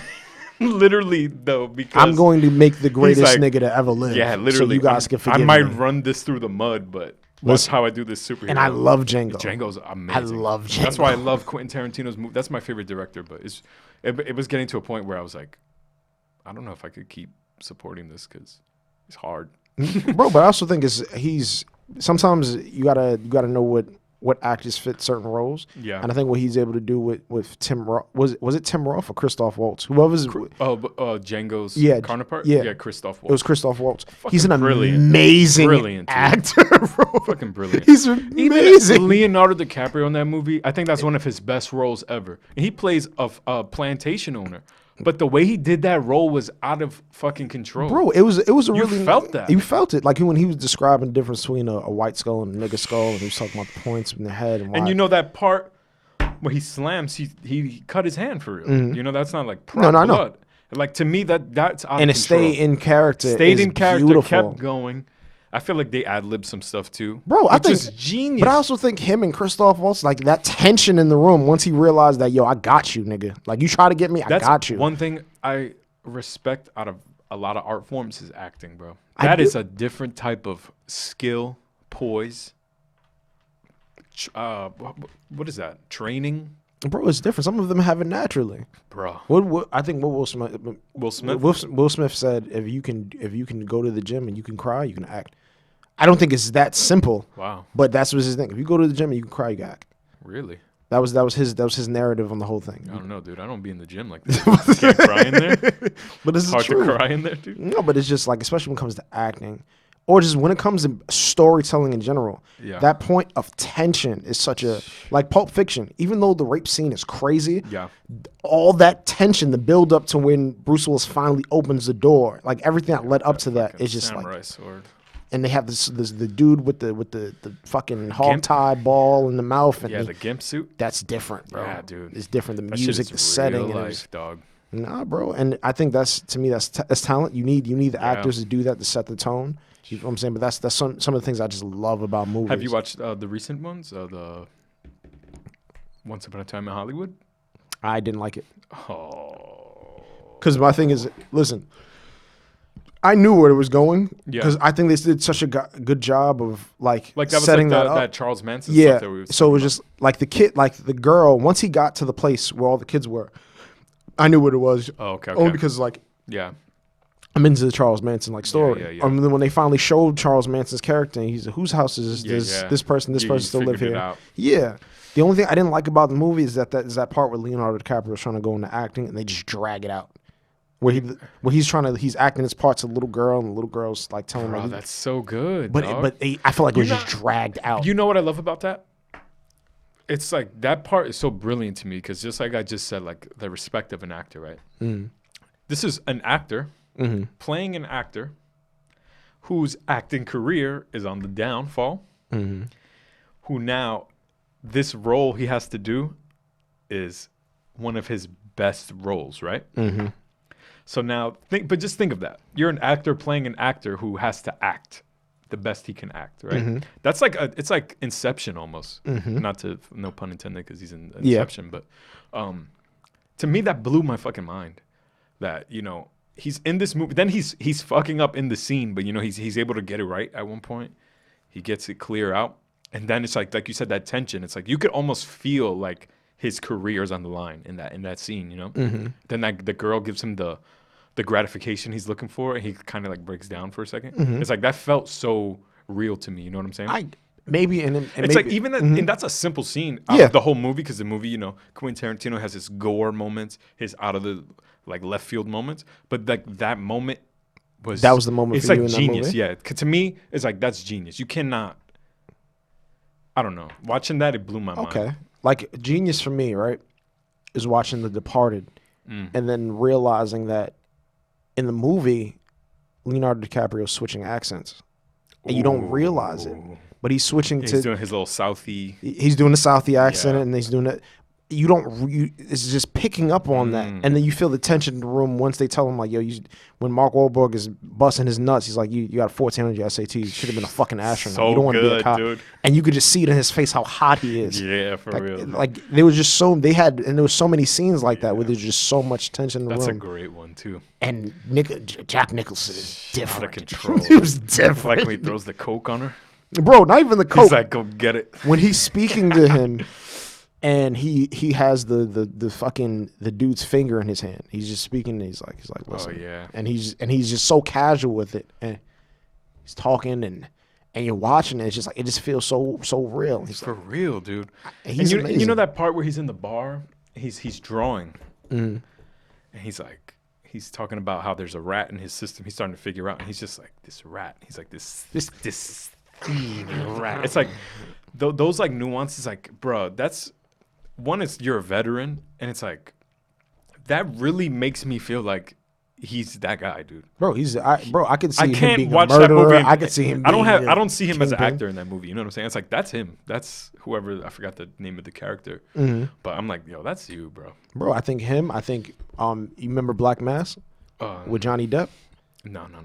I'm not. You that gotta watch. familiar You gotta with watch that one. Black Mass because the makeup they have on Johnny Depp is terrible. Yeah. Like it's so bad. But you really think that he's whitey. Like you think that he's the not the Irishman. But this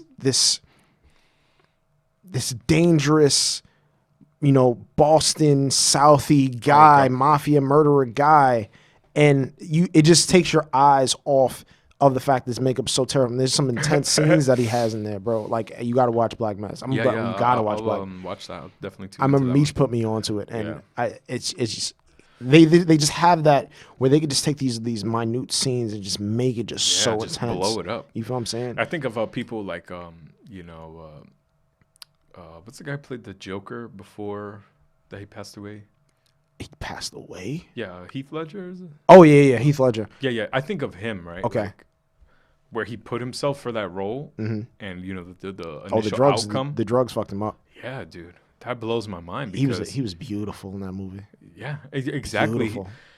He put himself in that position to play that role, and he did it so well. But You would have never thought he was capable of that. Yeah. Watching all the movies. and like, then you think, what did it cost you? Mm-hmm. But it's like that's art, bro. It's and I wish That's art because how many artists you see like.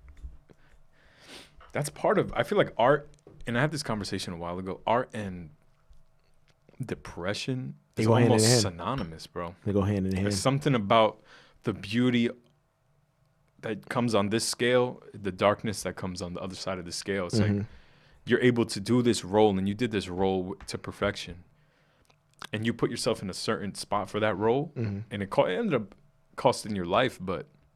It's like, that shit is crazy to me, bro. Same thing with musicians. Bro, I always say that Mary J. Blige made the best music when she was getting her ass beat. Oh, that's crazy. And it's fucked up, but it's just like art comes from that darkness sometimes, bro. But it's the truth, bro. Like, Yeah, I think of like Kurt Cobain. I think of people like that, that unfortunately they committed suicide and stuff. But it's like, bro, that space they were in, probably the darkest space they were in, but like something flourished out of that. And it's funny we say that because just like I know you have your affinity for Danny Brown, Facts. and like it's crazy because I was listening to Triple X the other day, and that when you listen to the album, it just all right. I understand why he likes him.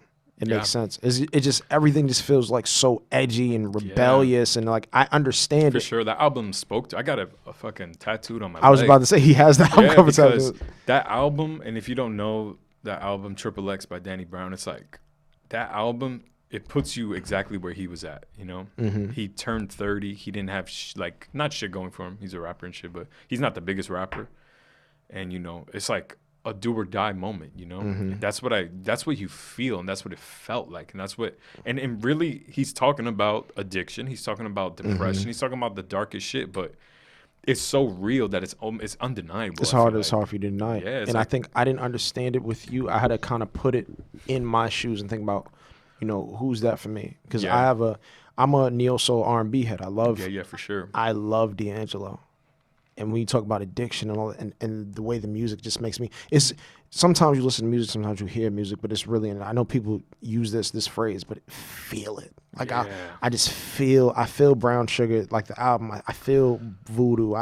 I feel these things. I got a Jones in my bones. I feel when I hear that and I hear him playing on the keys and I got a Jones, yeah, easy, and it's just like. It's just beautiful. Listening to, eventually I want to get this tattooed. Listen to Music Soul Child's album. I just want to sing. I was going to mention him too. That's crazy. I love Music Soul Child. Yeah. And that album, to me, that album creatively is just where, like, I don't want to be him, but I just want to be there. We're just like in that space. The point of the album is just like, yo, I want to live. I want to do wrong. I want to experience. I want to be honest. I just want to sing. Like that's the vibe I get from listening to that album. You feel what I'm saying? And I can understand the place that Danny Brown puts you. Yeah. Because I'm listening to it, and I'm listening to it from like a real humorous place. Like, yeah, because he got funny bars and stuff. Bro, where I'd be like, weak. I'm he like, says some wild ass off the wall shit, but then he got like those super real records where it's like, where if you like again, if you don't relate or feel that, it's like you're gonna kind of look at it. It's kind of like listening to like Eminem. Yeah, I can see. You know that. how like the biggest gripe with Eminem sometimes, like you can't knock his lyrical ability. But what people do is like the subject. It's like Eminem be like talking about, I want to kill my mom. I can't relate to that, yeah, bro. I ate fucking 80 muscle relaxer pills. It's like, oh, not everyone is going to be like, yo, knock that new M, bro. Like, no, that's the truth. It's not. But it's his own thing. But that's where he's at. That's where he felt, whatever the case may be. And that's how I just feel about music in general, too. That's my favorite type of music, which is another cool segue, because I did want to talk to you about how you feel about like the current space of where hip hop is going, where it's at, and I just want your perspective on it. I think that in some aspects it's ascending towards transparency, and I think in some aspects it's lacking it. Like I feel like there's a real disconnect between the older generation and the younger, but then you have those old heads like Hove who just embrace everybody. Yeah. Because to me, I don't like disrespecting calling certain things mumble rap or melodic R&B or whatever. Like, I hope they find a name for it, and they, but it's his own thing, it's his own subgenre. Just like how in R&B you have neo soul. I look at neo soul as its own thing. Yeah, it's its own genre. It's that Dilla funk influenced. You know what I mean? Yeah. That feel. It's a different feeling than pop R&B or pop soul, or you feel what I'm saying? So I understand it, and I like the way it's going just in terms of what guys are able to build for themselves. Like the idea of a record label owning you. I just like the fact that everybody's making their own money. Everybody's going on tour. Everybody's independent for a certain period of time, and they're touching their bread. Yeah. Where there was a point in time where it's just like, yo, like sell me your name, your art, and everything, so you can be famous. Which is crazy. That was the thing, bro. That was for sure. And now it's like I feel like the tide is changing a little bit. It's not really so much that powers that be kind of thing. Now it's like you could kind of get it out, but I feel like it still has that underlying thing. Where, explain. Where it's like now there's so much independent artists and stuff, but I feel like in order to get to that spot, you still need, some type of help. It's hard to just get it out the mud. You do, but you don't need radio. Yeah. Like bro, I think it was so. That's so true now though. I'm gonna send you this video before we like leave our way. But there was this Sir Mix-a-Lot interview, and they were talking about how they banned people from going straight to the record labels or the radio guy. Yeah. And just spinning the records. You feel what I'm saying? They just felt like this shouldn't be a thing. So what dudes would do would be like, yo, can you do my stuff for free type shit, or I got this show, right? If you want me to spin your record, you got to do it for free. Otherwise, I'm going to spin this guy's record. Yeah. And there was a time there's no social media. And, this guy's probably popping off. You don't know how big you are. Yeah. And dudes would do things for free. And the radio guy would fuck guys. You know what I mean? So you were literally getting fucked by the whole music industry. Like the idea of getting an advance of your own money and you owing that back is crazy to me, bro. That is. I don't understand that. It's true. When you don't got shit, that sounds like it. You're like, oh yeah, you get this check up front. See, but this is true, bro. And when you look at music as a business perspective, business and business is the antithesis of integrity. Like they don't walk hand in hand. Yeah. You feel what I'm saying? So to expect people to do right by you in terms of business is just not. That's so true. People do it, and it's business. You know, it's like that's like the nicest way to say, "I'm about to fuck." He's like, I'm about to get whatever I need to get without giving you. I want to get the most while giving you the little. Yeah. There can never be any integrity involved in that. Yeah. And I think that's always going to be. I don't want to say always going to be a thing, a part of music, because there's going to be the new thing. There's going to be a new flood. You know what I mean? Where it's just like eventually they're going to start charging mad bread to get your stuff on SoundCloud. Yeah, exactly. Whatever the case may be, whatever the new stream it's the truth. thing is, it's true. It's always someone's always got to eat, you know? Well, I just like No, keep going. I like the variety of quality music that's out, you know? I feel like for whatever you're into, there's something for you, you know? I have like a wide variety of things that I like. Just in terms of hip hop, though, because I really don't like too many genres of music. To be honest, I really don't. But I love that I can listen to like a Freddie Gibbs per se, right, or a Griselda, where you get your raps. You know what I'm saying? You're getting good lyrics, you're getting nice beats and everything. Then I could cut on some damn motherfucking Young Thug or something. I know that's not your dog. Nigga, if you like Young Thug, see, my thing is. Variety fucks me up. I love that, like, and it's to me quality on both sides. You know, I don't feel like I'm getting less out of my rappers as opposed to like my melodic rappers or whoever it may be. You know, variety fucks me up. Yeah, because variety keeps me away from your. I told Jalen. I told my brother this in the last episode. I was like, yo, I can never be an A&R or a radio guy because I just feel like it'd be just disingenuous to your generation because I feel like I've missed 2 generations of music. Yeah. Because of streaming. Because streaming is like, oh, if I don't like when the music's out, I can go back and just run through Pun's albums. I spent a whole day just going through AZ's just discography. Yeah. And I'll do that. I'll be like, let me just go through my favorite rapper's discography. Yeah. Just to see, you know what I mean, nuances, things I like, things I didn't catch, things it wasn't. You feel what I'm saying? Yeah. And that's the problem because there's just so much music behind me where I don't really have to look forward. Yeah. But when you want to talk about music, I don't think it's like how people do with basketball. I don't think if you're not gonna watch how these guys are coming up and watch every game, you shouldn't talk about that. Yeah, for sure. Just have a podcast on what happened in your era. I'm serious, bro. I think that shit is weird. I think the same thing with talking about this generation of music. Yeah. You know what I mean? I think like Drake is his own thing. Yeah. He's his own thing, and he's like we never seen nothing like that. I feel like we've never seen nothing like that. We've never seen a dude that's just so stuck in R&B the way he is with rap, the way he can be with like the pop and literally melt into different stuff too. Because I'm not the biggest Drake fan, but homie got a new accent on every record. It's like he has a new accent every 4 years, bro. He's come out with the ill Jamaican joint. Bro, I told Jalen, dance hall records. I told Jalen and Martin, I don't feel comfortable when he says the N-word. Yeah. I feel highly uncomfortable when he says the N-word. I don't give a fuck what none of y'all say. This shit's getting revoked. It just feels weird. Yeah, then he come out with you hear the regular voice. He got a little British accent on some records. Like it's just you keep that, bro. Yeah, dude. You keep that. But he's it's like a chameleon to me. He is. But he's a certain type of like I don't look at like music isn't a sport to me. Yeah. It stopped being a sport to me. Art and sport can't be in the same conversation. Yeah.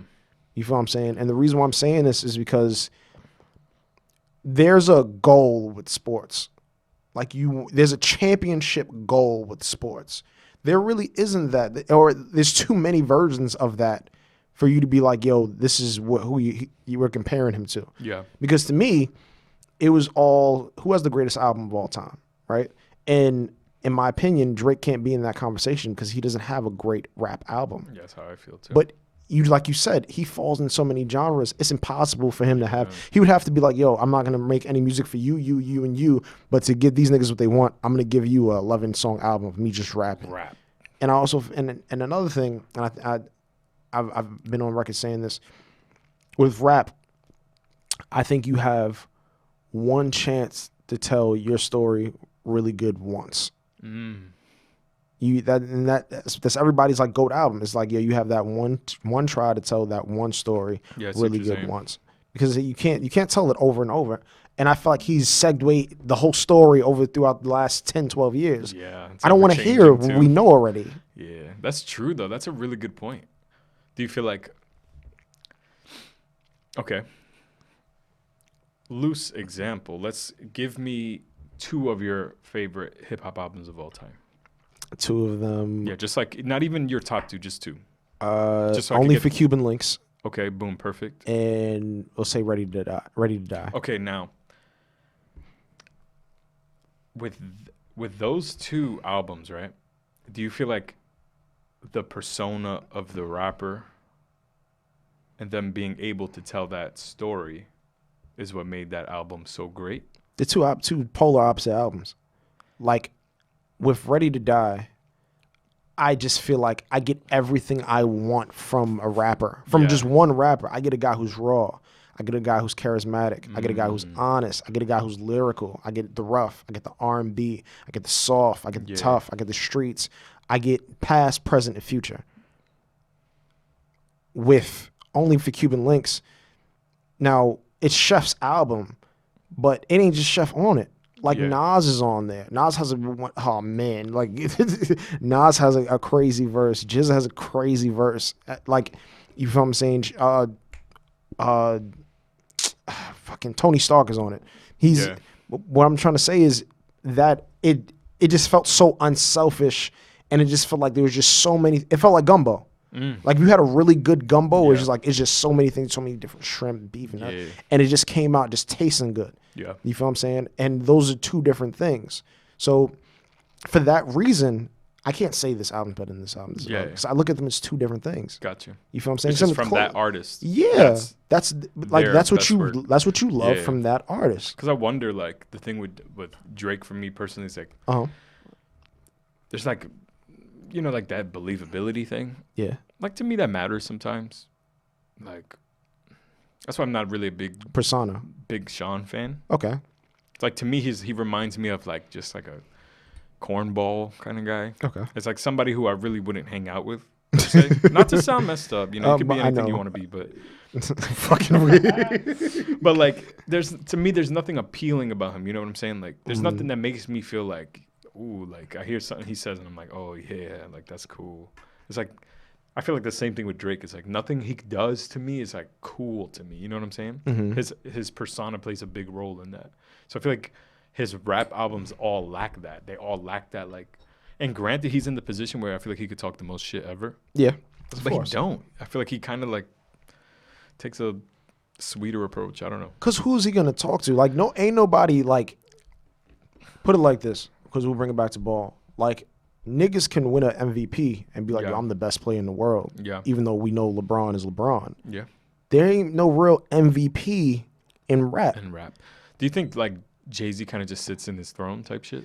Yo, you know what to say? Because people be like, yo, New York fell off. I'm like, bro, we have the GOAT. The GOAT. And what makes him the GOAT, and people don't realize it, because it's not a matter of ability, because I think there's people who are more lyrical. I think there's people who are better storytellers. I think there are peoples who have better cadences and stuff like that.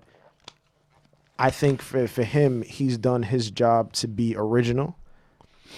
And the reason why I'm able to say that is because I've seen him try to be like people. And then gets to this point where, just because remember, he used to do that rap, the hibbity sibbity dibbity. Yeah. And like then super like Big L style. Yeah.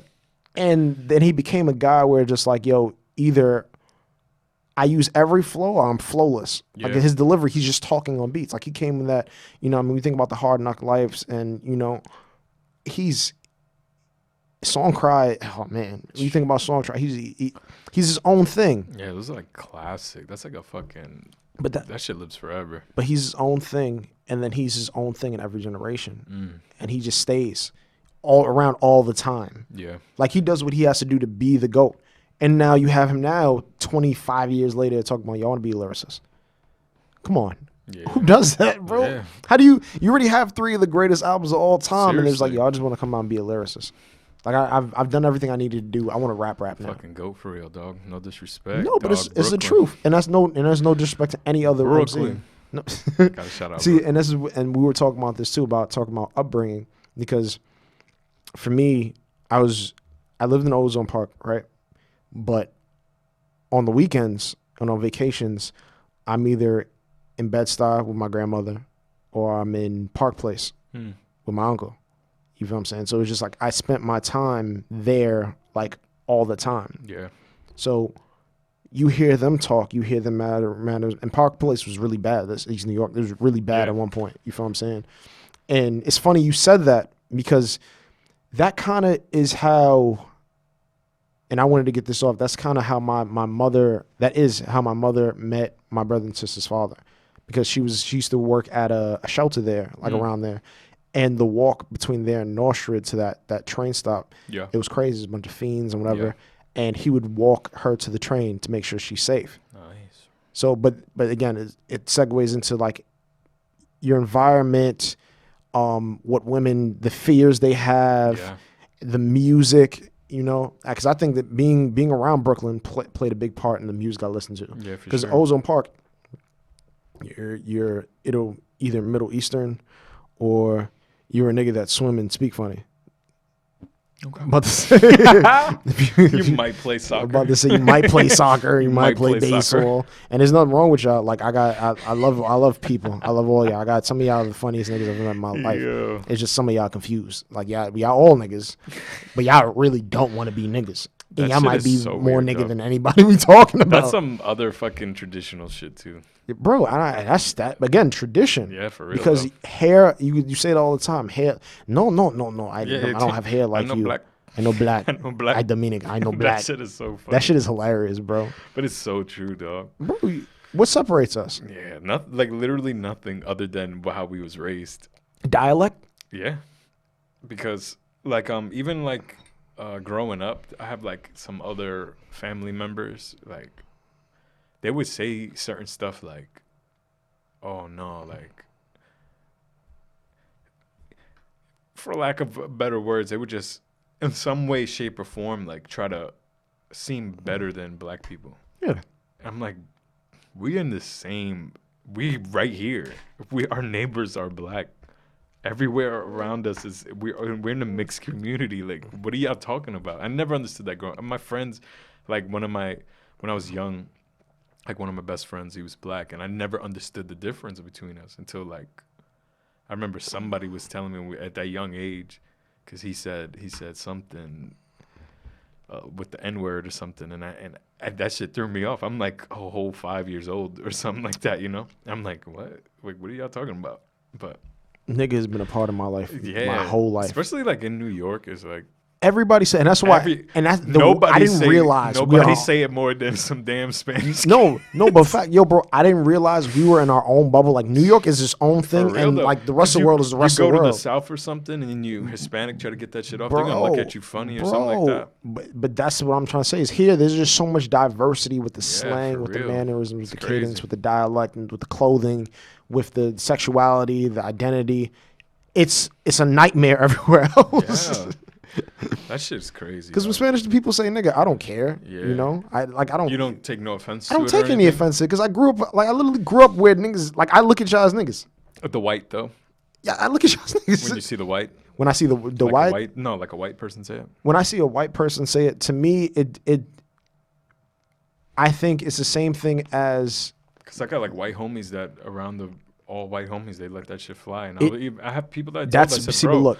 You're not supposed to be really talking like that. If you grew up with a certain type of people and they allow you to say it, because you grew up like that, like yo, I know he's from the slums, the way I'm from the slums. We grew up together. Yeah. That's why he's allowed to say that because nigga, like I don't look at nigga as a black thing, bro. Yeah, I think it's more of a friendship. Yeah, it's with an E, with a A, it's a term of endearment. With the ER, it's just like this guy's a wacky human being. Yeah, you bugging. I think we got niggas in the White House. That's how I look at it. I don't attach it to a color. Yeah, yeah. You feel what I'm saying? I feel that. And I think that's the biggest problem is explaining that to people. But it's just, and I'm gonna tell you right now, because Ta-Nehisi Coates, he's one of my favorite authors, and he explained it. He was like, "Yo, think about the N word." And it was the same thing we were talking about the F word too. Yeah. He's like, yeah, I understand that, it's just a word, but let me tell you something. My wife calls me honey. That is a word of endearment that we share, an agreement where this is what you call me, and it's a sign for our affirmation, our love, whatever. If we were to go in the store and another woman would approach me and call me honey, it'd be a fucking problem. That's true. I don't share that with you. So it's the same thing with, people who are homosexual using the F word. I don't care how you guys use it. Yeah. It's your That's word. Y'all's. The same way how I use the N. I don't like. You shouldn't care how I use it. Yeah. You feel what I'm saying? If I don't want you to say it to me, I don't want you to say it to me. Yeah. If at some point it comes down to making people feel comfortable and respected. That's one thing, like, because, growing up, that shit is motherfucking regular. Yeah, you just. But that's something I'm really trying to shake off me, because you can't tell the next person how to feel about that. Like you said, only in New York is that a thing where we're throwing that shit around like it's regular. I've even met people here in New York that are not from here, but they live here now, and they'll see a Hispanic person say it, they'll be like, oh, excuse me? And, then they'll have to, like, retrace it or defend it. But, I don't even want to be in that position.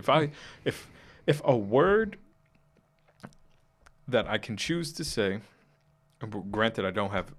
You can say whatever the hell you want. And I always tell the people this, too. And that's not even, like, on some, like, cocky type of tough shit. You can literally say whatever you want. Granted, the next person could feel however they want about you saying it. But if I could take the word out my vocabulary to make the next person feel okay, there's power in that. No problem. But there's power in that. There's power in knowing that I can say this if I want to say it, and I'm choosing not to. That's really how I feel about it. Like lately, I've really been trying to cut that out, just out of respect. That's all. Listen, not even on some like, because this person might feel away because, all of our friends, like, bruh, why am I not gonna, you know what I'm saying? It's not like I feel like I'm entitled to it, but I don't feel like, I don't know how to explain that, I guess. You don't want to be in a position where you feel like you're disrespecting anybody. Yeah. You're going to say even as simple kill. as that. And I get it, bro. But listen, I try to quit carbs. I love pasta, and I don't really like zoodles. It's its own thing. What's zoodles? Zoodles is like how you would have like a linguine or spaghetti or whatever. Yeah. You would have a cutter that will shred zucchini and turn it into the pasta. Oh, okay. And people use it as an alternative. Yeah, like an alternative. Yeah. What I'm trying to say is it's its own thing. I love pasta. So when you talk about cutting carbs completely, I'm never going to completely cut carbs. Yeah. You feel what I'm saying? I grew up loving pasta. Yeah. So it was just like, if you grew up saying that, it grew up in that environment, grew up saying that N-word, like, to me, it's my word. Yeah. It's my word. It's my birthright. I can do whatever the hell I want with it. Yeah. As human beings, I don't want to disrespect you. Yeah. I don't want to denigrate you. I don't want to make you feel less than. Yeah, that's where I'm at with it. Exactly. I don't feel that tied to anything, you know what I'm saying? Especially that, bro. That don't belong to me, But it's just on some, like, I always felt like on some street kind of shit. Like, no, I grew up like this. My friends are this, you know what I'm saying? It's like, that's just part of our culture. But if I could make a change to make the next person a little more comfortable, like, I'm so with that, I feel like a lot of people should at least consider that. Even, black people, because... And I'm not trying to tell you what you can and cannot say, but I know black people that they don't care if you're black. They don't want to hear that shit because of however they feel about it. And that's 100% fair. That's your prerogative. Yeah, and I get it. And like after I heard that, because I remember one time I was like at this bar, and a security guard and this Indian dude is having the conversation with the security guard. The security guard's trying to put him out. And he keeps calling him my, and I'm like, and the security guard said, bro, stop calling me that. He goes, oh, no, my fault. Like, he tried to hit him with, I got the black friends. He said, bro, I don't let my black... I'm crying. Yeah, he's like, I don't let my black friends say that. And that kind of changed my perspective, I was like, damn, like, You see, but look, that's what makes you... To me, evolution is what reminds us that we're human. Yeah. We're capable of change. We're going to change. Because I definitely had that pride moment too, where I said, "No, I'm gonna say what I want. I'm gonna say what the hell I want to say." Man. Yeah, you can't tell me what I can and cannot say. That's point blank. Period. If you got a problem with it, you handle it like that. But See, but that's you finding it's the growth. But that's what I'm saying. It's you finding security in yourself and you understanding that I want to change. Yeah. So I'm gonna change. Yeah. People who don't want to change, they stay in that bubble of no, I'm gonna do whatever I want to do. Fuck what they talking about. I don't want the information he's giving me. I don't care if this disrespects you. I know what I meant when I said you can't do that. Yeah, you can't. You can't, bro. You'll live in a really dangerous bubble. Yeah, for real. That's the worst type of stagnant right there. Yeah, Idaho or fucking Utah. Where the niggas, they have their own slang. You and in Idaho right now. No, bro. I was talking to one of my coworkers. She lives in Ohio, and she was telling me like how you guys have the gays and everybody's so open about it. Like we don't do that. They're not. No. What she said, they're not there. Oh yeah. I'm like, oh no. They're there. They chilling. Dude. It's just you niggas got pitchforks and still throwing an F-bomb around whenever y'all get the chance. Y'all polite, but it's the truth, bro. Yeah. And I think that's where it comes down to. But before we segue into anything else, I just want to know. So, if you guys, he said it before, Coke was in a fashion. Yes. And I've never seen so many swags from one individual in my life. Yeah. And it didn't surprise me that you went into the world of designing and you know what I mean. So I just want to. What inspired that? Boom, man. Once again, I gotta credit to my pops, dude. He was ill, dude. He was someone who always made sure he looked super fresh. Mm-hmm. And I really believe in like generational things. Mm-hmm. Like maybe he never once freaking, oh no, I can't say that. But he never like said, yo, listen, being fly or whatever, having different styles is cool. He never told me that. Mm-hmm. He actually like preaches the opposite, where it's more about like you. Mm-hmm. But I gotta say, like, because I didn't know this until I looked at older pictures, but he was fly, dude. Mm-hmm. He had like gold rings, finger rings like that. He had like Gucci trench coats and shit like that. And it's like, even if I didn't hear it from him, I feel like generationally, I was gonna get that somewhere. You know what I'm saying? Like you inherit certain things like that. So I definitely feel like I got that kind of thing from him. And then just kind of like, I'm like, ever since I was young, I've been like obsessed with hip hop music and like the art and the culture, like the graffiti, all that. I feel like that all played a part into my style and the variety of the different stuff I like to wear, Describe your style. I gotta say it's like predominantly, well, no, I had like a phrase for it. It's like ghetto bougie. Ghetto bougie, bad bitch. Ghetto bougie. Bougetto. Bougetto, yeah. That's I like that. Bougetto right there. Bougetto, yeah, for sure. Definitely it's like a little, like predominantly grungy, but then I do a lot of high fashion stuff as well. Mm-hmm. It's just stuff like that. I like to mix it. I never do it like just one way. It's like I always throw my own shit in. I always say that I can watch you. You can put a BB belt on, but then go to high class rugged. That's what I'm saying for sure. And I love that variety. When people say like get you someone who could do both, I literally there is no both. Yeah, like there's infinity. I'm gonna mix them all. You know what I'm saying? I love that. And I used to work in the city. At Express on Fifth Ave, mm-hmm. and like that's when I remember like I was wearing like suits to school and stuff. It's like that was something I adapted that I really wasn't into at first, but like even that, the power alone in that was amazing to me because one day I'll come into school with like my damn True Religion jeans, damn the Ugg boots sagging and shit, whatever. I'm fly and all that, but then.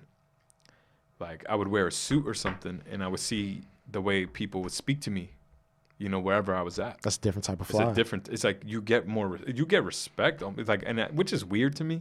Like you shouldn't treat me on my clothes, but like that, it played such an instrumental part in that. It's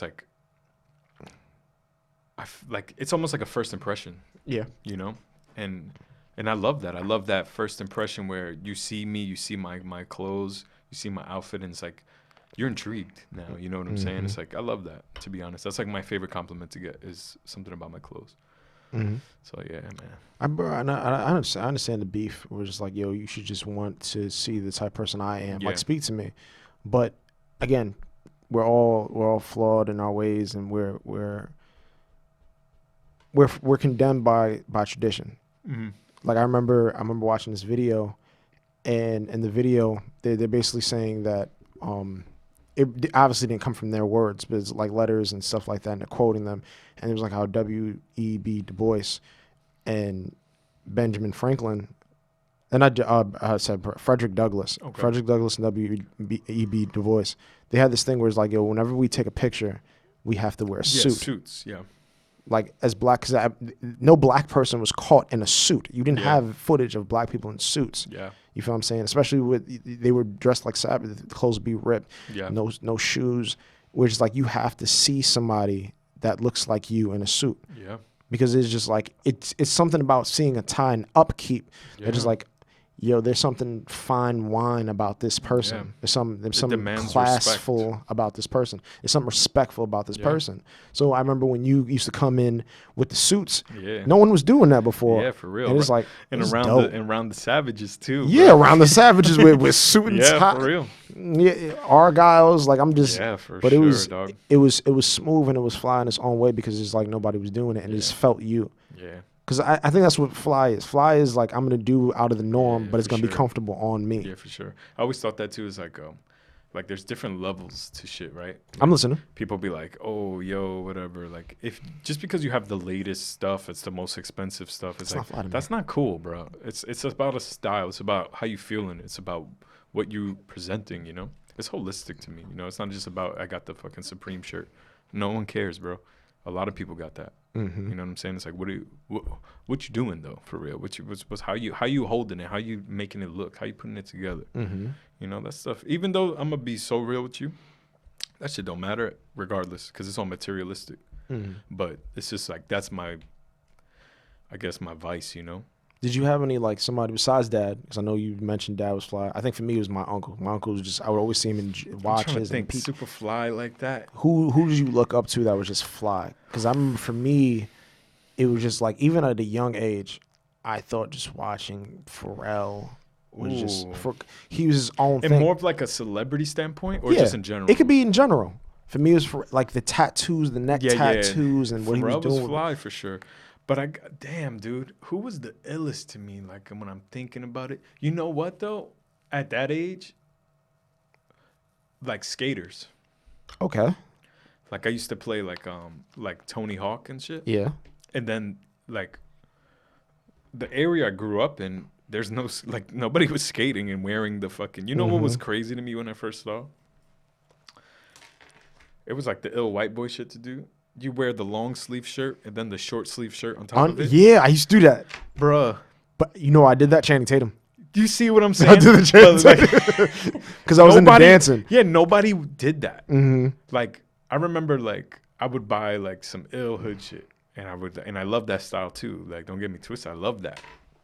But like when I saw like that little double shirt shit, that shit blew my mind, bro. And I can't. I remember to this day looking at that, and I remember telling my mom like, "No, we gotta. Like, I need a thermal, and I need a shirt over." And then I had to find the perfect shirt. I've been obsessed with clothes since I was young, though. No, I get it, bro. And that's just something that I don't know what the fuck that came from, but I just love it. To this day, like even if I go shopping, I will go window shopping. I'll go thrift shopping. I don't care. It's just I want to look at. I like to be around it. I like There's to love see, for it. I like to see what's trending. Even though it's like I don't really like to consume it, but I like to see it. I like to see what people think is hot. I like Isn't to that see. weird though? Isn't that weird how it's like, yo, what I was when I'm younger is what I am now. Yeah. No matter whatever happened, what molded me, who's influencing me is like, yo, I was always bred to be this way. Exactly. That's why that like generational thing. I really believe that, because there's like a lot of things where if I was never even hip to it, it was gonna affect me regardless. Like we were supposed to talk about it, but like addiction, like that's something where that shit is gonna hit you regardless. You know what I'm saying? And that was something at a young age. Like I don't know about you, but since I was young, like my parents, my whole family, you know, there's people on both sides of it. So they would say, like, when I started getting a little older, they had that conversation with me, like, we have a long line of addiction in our family. You need to be careful. When you do indulge in certain things, you need to understand that it's a slippery slope. And I, you know, being young, I didn't really understand that. You know, you kind of like brush that off because I felt like I could never be a junkie or like an alcoholic because I know. And that's what it was synonymous with. It was like alcohol, drugs. Yeah. So, and then I thought that was it. You know, I'm thinking it's not. You're an alcoholic. You have an addiction, but you're an alcoholic. You know, I'm thinking addiction is alcoholism or addiction is you're a crackhead because that's what it was. That's what I seen. I seen my uncles. I seen my people in my area that are addicted to these things. But addiction is open to anything, you know. Mm-hmm. And I felt like that's something I learned throughout the years, and I definitely had something. That's something I had to battle with personally as well, you know. Mm-hmm. Whether it be you could be addicted to anything. Like I said, I have a fascination with clothes. I have an addiction to that stuff, whether it be healthy. But that's not the worst thing, but it could be unhealthy at times. Mm-hmm. And then it's this, like, you know what I found out? I'm not an alcoholic, but I have to have a vice, and I have an addiction to that vice. Mm-hmm. I used to smoke a lot of marijuana and shit. Mm-hmm.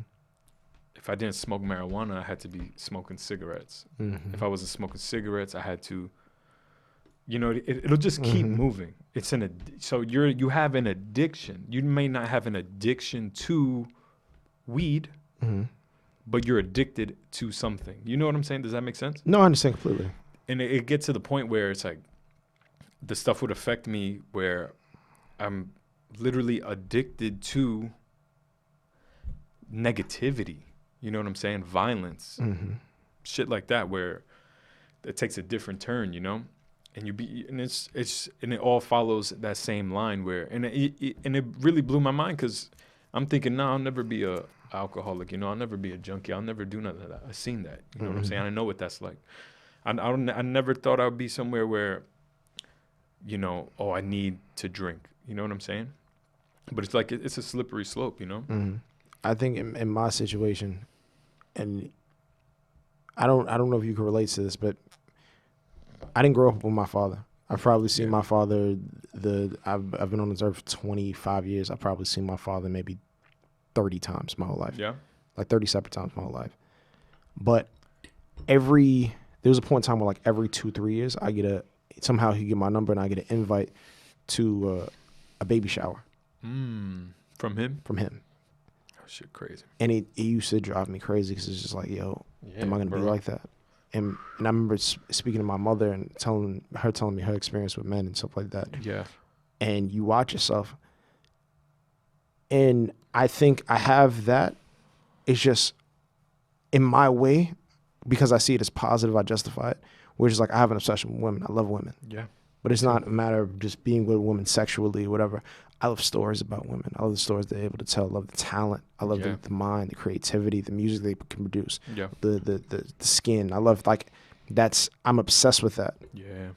Like, I have a genuine love. That's why I'm able to have female friends. That's why I'm able to live with women. That's why I'm able to, you feel what I'm saying? Yeah, That's why I enjoy dating. Like, I genuinely enjoy dating. We don't have to do anything but talk. Yeah.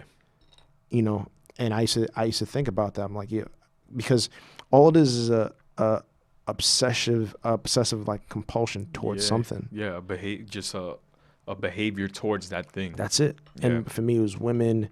For me, it was just over analyzing everything, because I do everything. I do it with friends, I do it with mother. Not to the point where I'm judging like people's intentions, but I'm always trying to look. All right, this is the side they show me. This is one side of what it could be, and this is the other side of what it could be. Yeah. And now I'm at an age where it's like, I'm just assume everybody has positive intentions. Yeah. But I know that this is the possibility, this is a possibility, this is a possibility, and I do that with everything. So like, part of me thinks about that and is like, yo, did that come from him? Because I wouldn't know. Because I didn't grow up in a household with that. I have a need to help people. Yeah, wow. And sometimes it could be a flaw. And I've seen it with my uncles. My uncle's one of the brightest dudes I've ever met in my life. Yeah. But him having the wrong friends and him wanting to help his family. Exactly. Yeah. I remember him telling me ex-girlfriend wanted to move because she wanted to go to school in like Howard. Yeah. Right. And he's like, no, I'm not going to DC. My family's here. And it's like everybody's an adult. They could do for themselves. Yeah. But he took on the role as the father. Mm-hmm. And he became obsessed with just making sure everybody was good. And I see that in me. Yeah. And even if you have good intentions, it can be detrimental to your health. Mm. And like I've noticed it now. I've noticed it like at home, and you know, remember I said about wearing people's depression. Yeah. Sometimes you see it, but sometimes you just go, like, yo, what's on your mind? Yeah. Like, yeah, I see you. You're not really talking about it, and then you hear certain things. They tell you their stories, and it wears on you. That's why I don't believe there's no way. If you're a therapist and you're happy and you're doing your job right, you're a sicko. Yeah. Bro, I feel like to get That's all that true, trauma, dude. Yeah, constantly. all that trauma constantly, is no It's way gotta you could weigh be. on you. You can't be normal. Yeah, it's hard. Trauma's heavy, bro. And they say like leave your work at home, but I mean leave your work at work. You but can't dude, do that. You can't, There's especially no- if you care, dude. Listen, there's no way I could be in a room with whatever therapist I'm with, and there's no way he's not going home and telling his wife this shit. Right. There's no shit I'm getting this shit off. This shit hot. You're not. There's no way I'm getting off this There's content. that story, dude, that they can't hold back. You Dude. have to tell your wife Yeah, this. I know you tell your wife this. This guy drowned 3 puppies. I'm like, oh, fucking. You gotta tell somebody. Nah, but it's the truth, and it's just like if you're not, I just think to hold all that in, it's just not normal. Yeah. But I'm a person where I feel like I could wear the weight of the world on my shoulders. Yeah. Like I remember I was reading this book in Homegoing, and it's crazy because it's a story where it's based on a stone that's passed down a bloodline and it splits. And in one of the stories, the woman, her father used to work in a coal mine. Like this is like right after slavery. His name was H, because his mother was captured, raped, picked up, turned into slave, and he doesn't know who his family is. So his name is H. Yeah. You feel what I'm saying? And he worked at the coal mine for years. And when he had his daughter, he would do this thing where he would cough up cold. And she was like, it would be like there's this invisible man with these hands of smoke around his neck that's just choking the life out of him. And I remember the reason we made that relevant is because there was a scene in a bathroom where these white dudes that the boyfriend, her husband at the time worked for, and they were gonna try to rape her. Mm-hmm. And he wasn't gonna come out of his mouth and be like, it's my wife. Yeah. Like they act like that. He acted like he didn't even know her. Fuck. And then he was like, yeah, that was the moment I knew he wasn't able to handle hands of cold, you know what I mean, choking him. Like, and it was just so deep to me. It was just like, yo, I know I'm built like that. Where I could wear the trauma, I could wear the dark of the world, because I just know I'm built like that. I've trained myself to be built like that. I was born to be built like that. But that could be a lot. It is. For anybody, bro.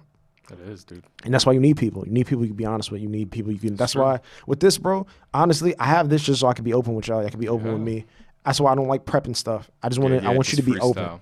I just want you to be open. I know whatever we're talking about today, we're just going to talk about regardless. Yeah, yeah. You feel what I'm saying? Just us knowing each other. Yeah. So this is therapy for me. Yeah, man. This is my way of, if I don't call you guys and check up on you, this is my way. Yo, bro, I haven't seen you forever. Like, yo, come to the podcast. Come on, let's chop it up. Let's get off 2 hours. Conversation, yeah. You feel what I'm saying? But that's beautiful, man.